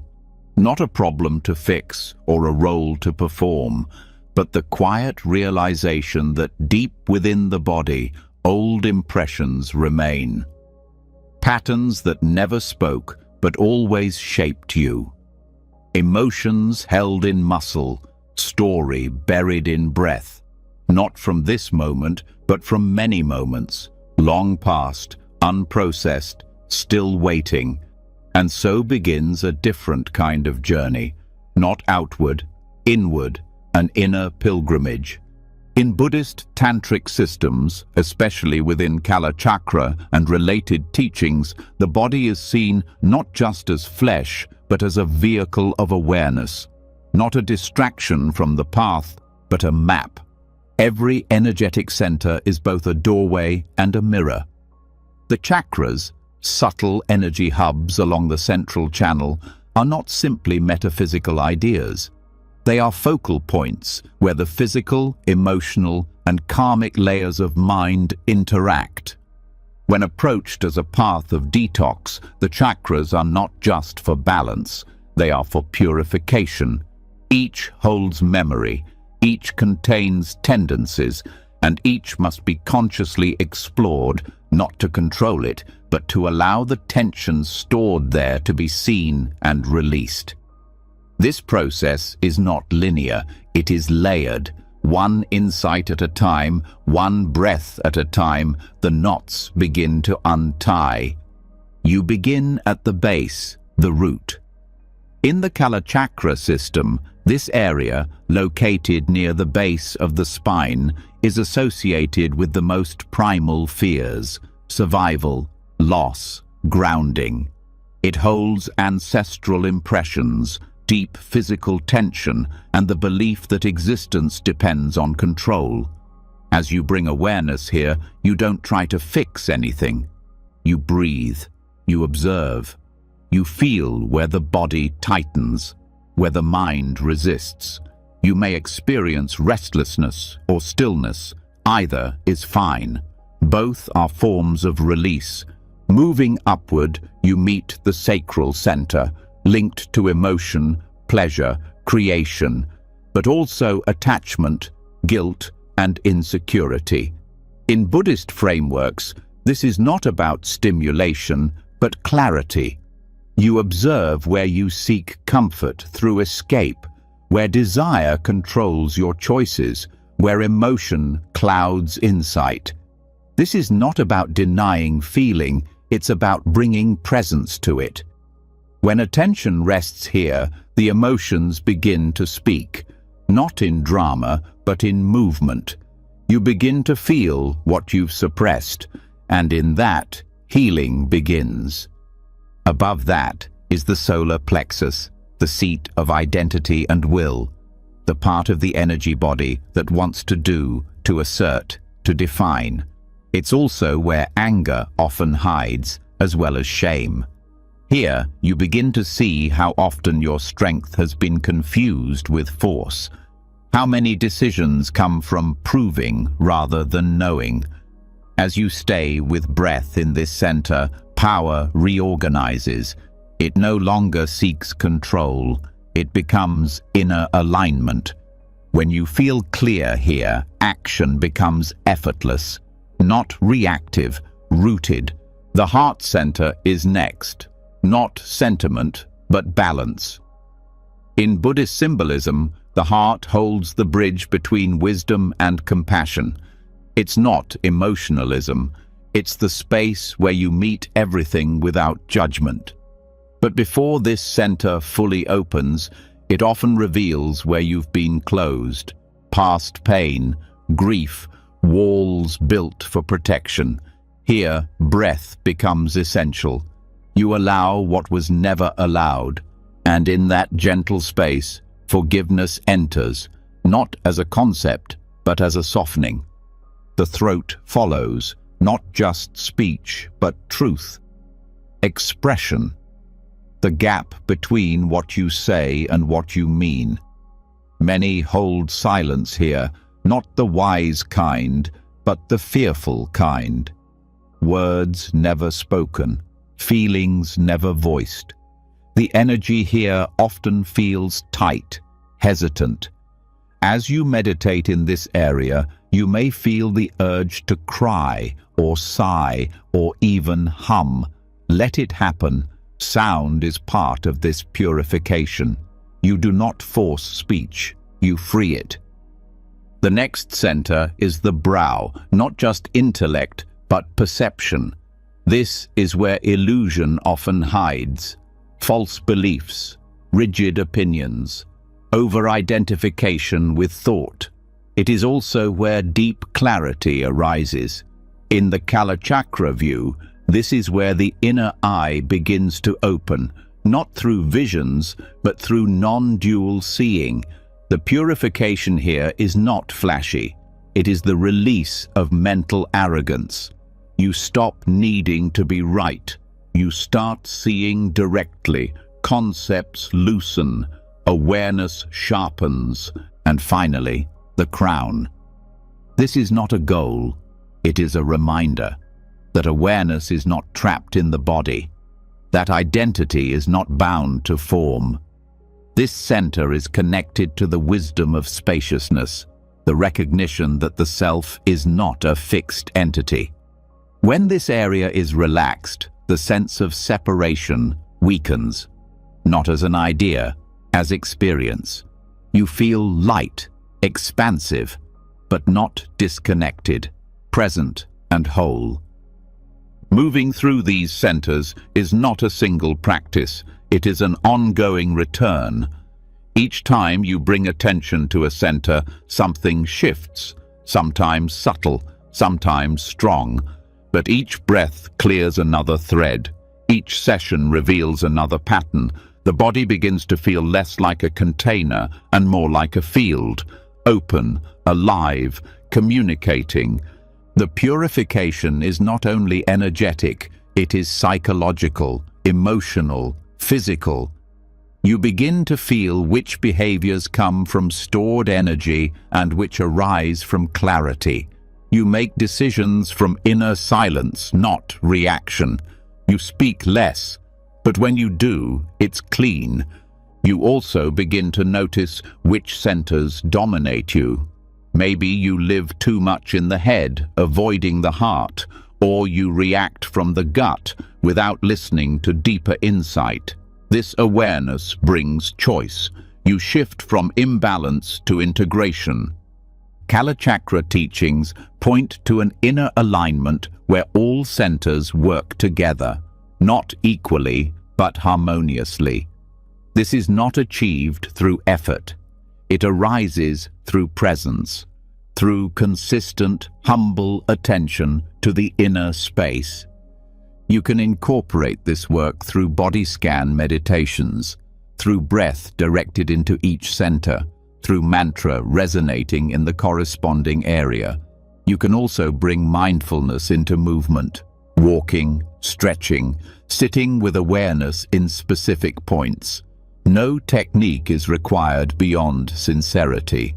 Over time, the mind begins to detox, not through force, through seeing.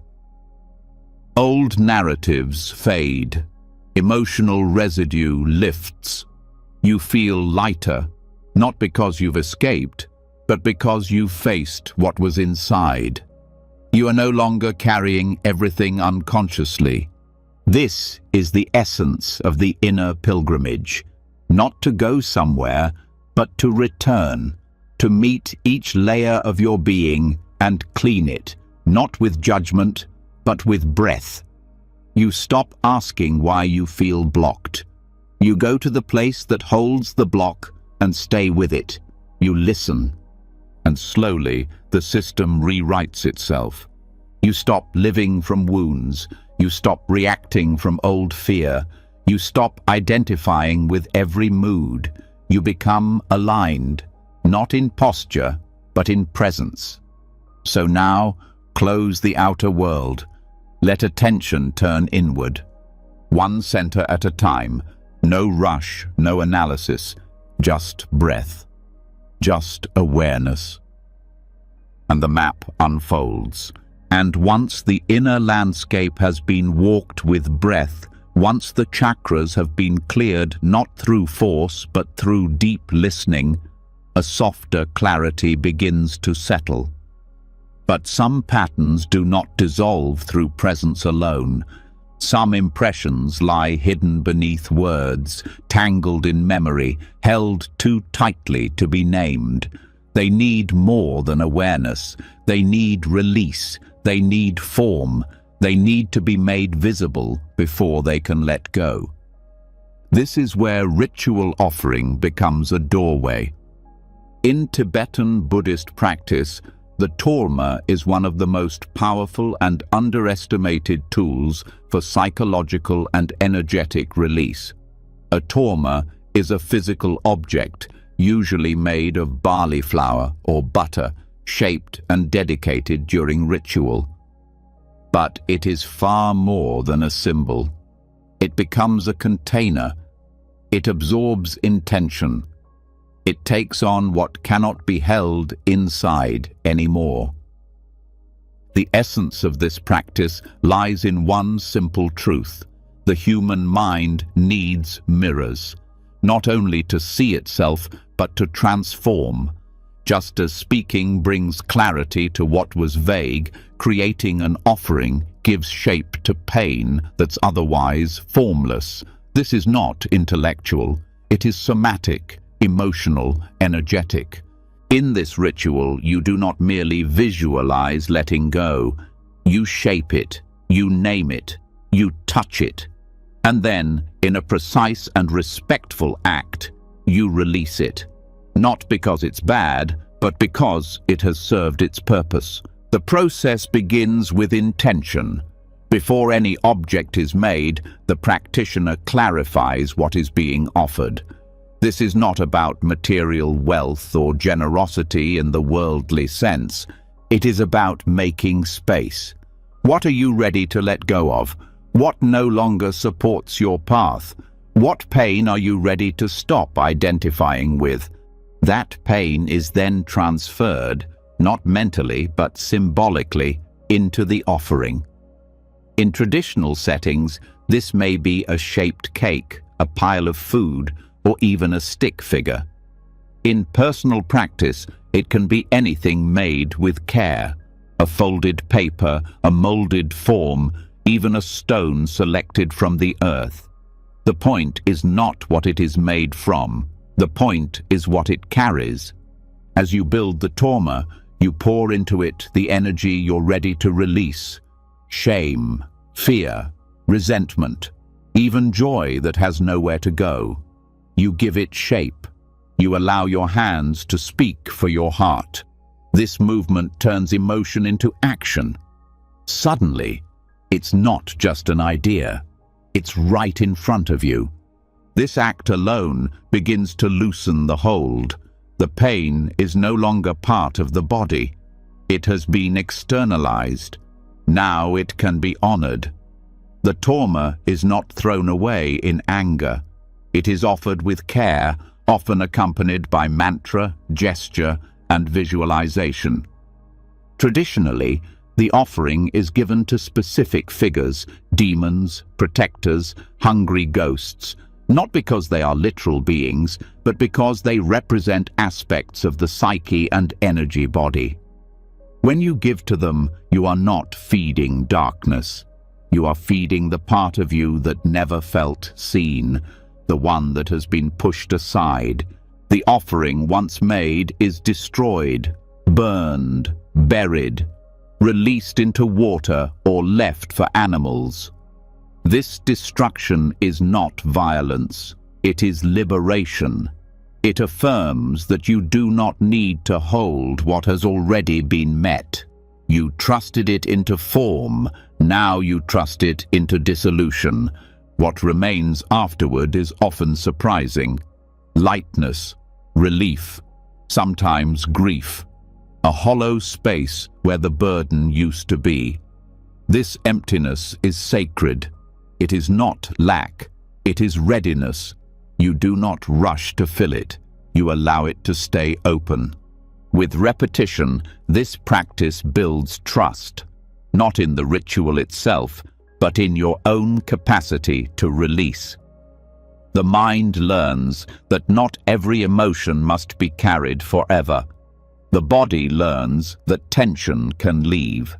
The heart learns that space is safe. This practice also respects the nervous system.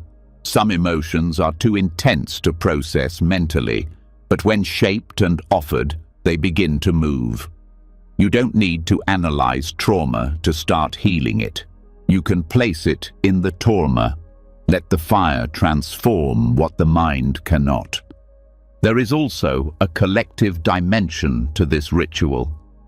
In group settings, offerings can be made for the suffering of others. A shared trauma can hold communal grief, ancestral patterns, or cultural wounds. The act of witnessing another's release deepens your own.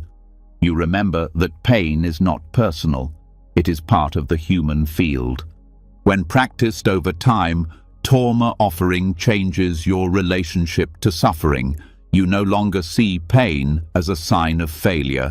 You see it as something to be honored, touched, and offered. You stop hiding it.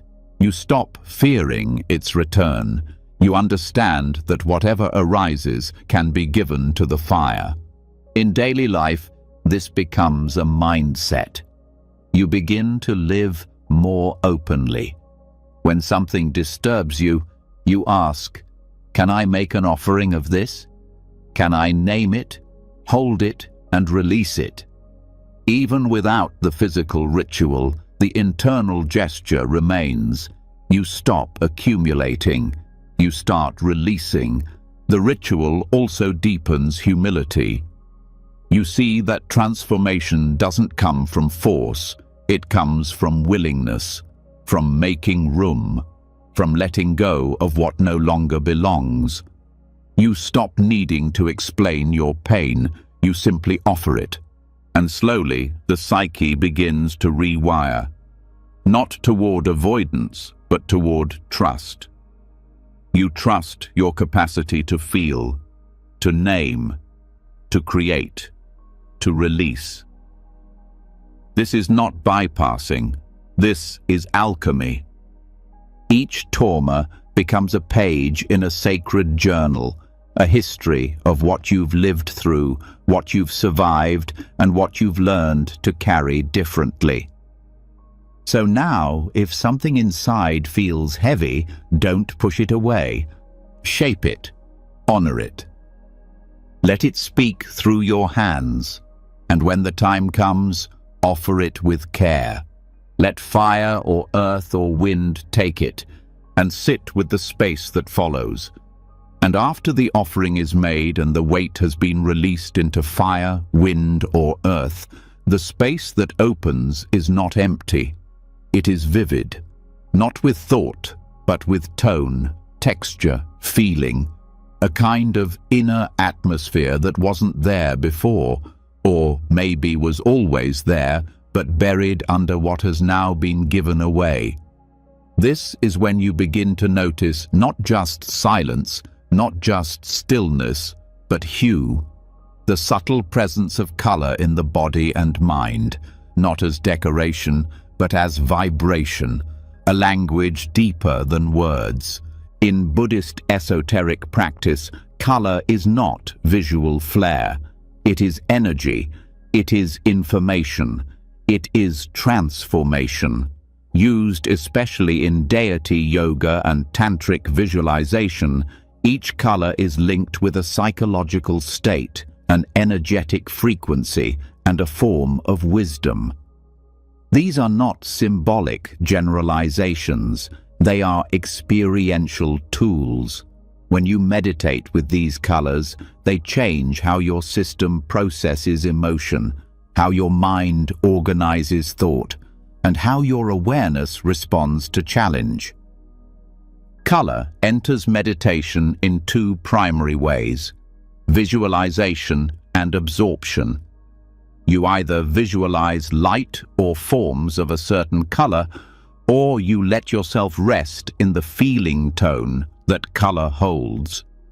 This is not fantasy. It's a way of engaging the nervous system directly, of shifting emotional habits without argument or suppression. The most well-known example is blue. In Vajrayana Buddhism, deep blue is associated with wrathful deities, figures that embody fierce compassion, the energy that cuts through illusion without hesitation. But this blue isn't the cold of detachment. It's the clarity that sees without fear. Meditating on this color invites the mind into stillness, not soft stillness, but sharp stillness. Like sky before a storm, like a blade that doesn't cut but reveals. Sitting with blue can help interrupt patterns of panic or confusion. It clears mental fog, reduces internal chaos, and supports boundaries. The more clearly you see, the less you need to control. You begin to trust space, not blank space, but intelligent space. White is linked to purity, openness, and expansive awareness. It is used when practicing release, forgiveness, or dissolving attachments. It doesn't stimulate, it clarifies. Meditating with white light helps you rest the mind, not by numbing, but by neutralizing extremes. You soften your position, you open the field, you let things pass without grabbing. White also connects to the crown center, symbolic of connection to what cannot be named. It teaches you how to receive, how to be with not knowing without stress. This is not erasure of identity. It's what remains when identity isn't held so tightly. Red, on the other hand, is vitality. It's the warmth of presence, the heat of connection. But in the esoteric framework, it isn't tied to craving. When used skillfully, red grounds you in the present. It supports the heart. It awakens energy that is direct but not aggressive.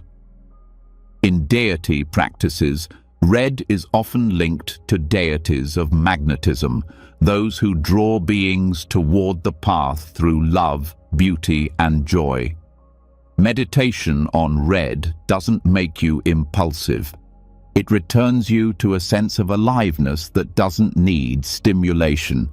It helps you contact the part of you that can feel deeply without drowning. Yellow is often associated with equanimity and learning. It supports stable clarity, mental presence that is alert without being tense. In Buddhist color psychology, yellow helps with digestion, literal and psychological. It assists in transforming confusion into insight, the kind of clarity that arises not from effort, but from consistency, from warmth, from the middle path. It's also used to stabilize mood swings and lessen mental distraction. Sitting with yellow allows you to process information without being overwhelmed. It helps turn intellectual clutter into simple knowing. Green represents action from compassion. It's the color of the heart in movement, not just feeling for others, but acting on behalf of them. It's the vibration of growth, of movement through blocks, of transformation that's aligned with care. Green in meditation helps you stay in touch with others without merging. It keeps you open but centered. In deity yoga, green Tara embodies this quality. She acts quickly but never in haste. Her energy is immediate but never violent. Meditating on green helps you move when it's time to move, without force. These 5 colors, blue, white, red, yellow, and green, make up the core of the 5 Buddha families in tantric systems. Each family corresponds to a poison and its transmuted wisdom. Each color becomes a tool for working with a particular affliction. Blue transforms anger into mirror-like wisdom. Red transforms desire into discriminating awareness. Yellow transforms pride into equanimity. Green transforms jealousy into all-accomplishing wisdom. White transforms ignorance into spacious knowing. These are not abstract claims, they are methods. When you meditate with a color consistently, your system starts to shift. You're not just thinking differently, you're perceiving from a new place. The body feels different. The breath changes pace. The mind stops spinning. To begin, you don't need to memorize every association. You simply pick one color that feels intuitively right. Sit quietly. Visualize light of that color filling the body. Let it move with the breath. Let it wash through tension. Let it speak to the part of you that doesn't use words. You can also work with color based on need. If your mind feels sharp and reactive, sit with blue. If you're exhausted and ungrounded, sit with red. If you feel closed and defensive, rest with white. If you're overwhelmed by input, sit with yellow. If your compassion feels drained, sit with green. Over time, the body-mind begins to associate these states with the visual tone. Eventually, just remembering the color shifts your state. It becomes an anchor, a signal, a form of psychological hygiene. In advanced practice, color can be used in mantra recitation, where sound and color move together. The seed syllables of certain deities are visualized in corresponding hues, resonating in specific centers of the body. This creates a whole-body recalibration. Sound penetrates, color stabilizes. Together, they shift the mind beyond words. This is also a powerful way to clean psychic residue. Experiences that leave emotional or energetic traces can be gently processed using specific color meditations. Instead of analyzing the memory, you bring it into the light of the appropriate color. You breathe it through. You feel it lose its charge. Color works where logic cannot. It communicates with the part of you that holds memory in image, in tone, in sensation. It speaks to trauma, to habit, to mood, not by explanation, but by frequency. This is not passive, it is an engaged meditation. You remain aware, but you let the color lead. You let the psyche realign itself. You let balance return not by will, but by resonance. With consistent practice, color becomes part of your inner vocabulary. You learn to diagnose imbalance not just by mood, but by energetic tone. You begin to sense which aspect of yourself needs attention, and you meet it with the appropriate frequency. The purpose is not to chase ideal states. It is to return to balance, to re-establish flow, to soften what has hardened, to awaken what has gone dull. Each color becomes a doorway, simple, elegant, direct. So now, let the mind quiet, let thought slow, and see what color calls you today. Let it fill the body, let it touch the breath, let it teach you without saying a word. You've now traveled through hours of teachings, not just ideas, but inner tools. From Zen koans that dissolve mental loops to the silent spaciousness between thoughts. From chanting that rewires emotion to elemental meditations that free the body's memory. From death contemplations to deity visualizations, from the energetic pulse of color to the fearlessness of offering yourself to the unknown, every layer was here for one reason: to return you to what you've never lost. This wasn't a lesson in beliefs. It was a path back to presence. Because real strength doesn't come from control, it comes from letting go. Real peace doesn't come from escape. It comes from turning inward, again and again, until the walls fall, and what remains is still, open and untouchable. If even one part of this journey spoke to something in you, leave a comment below. Write, "I'm on the path," to let me know you're walking it too. And if you want to keep training the heart and mind while you sleep or while fully awake, subscribe to the channel and turn on notifications. There's more ahead, and we walk it together. Until next time, rest deeply, wake wisely, and carry this stillness with you.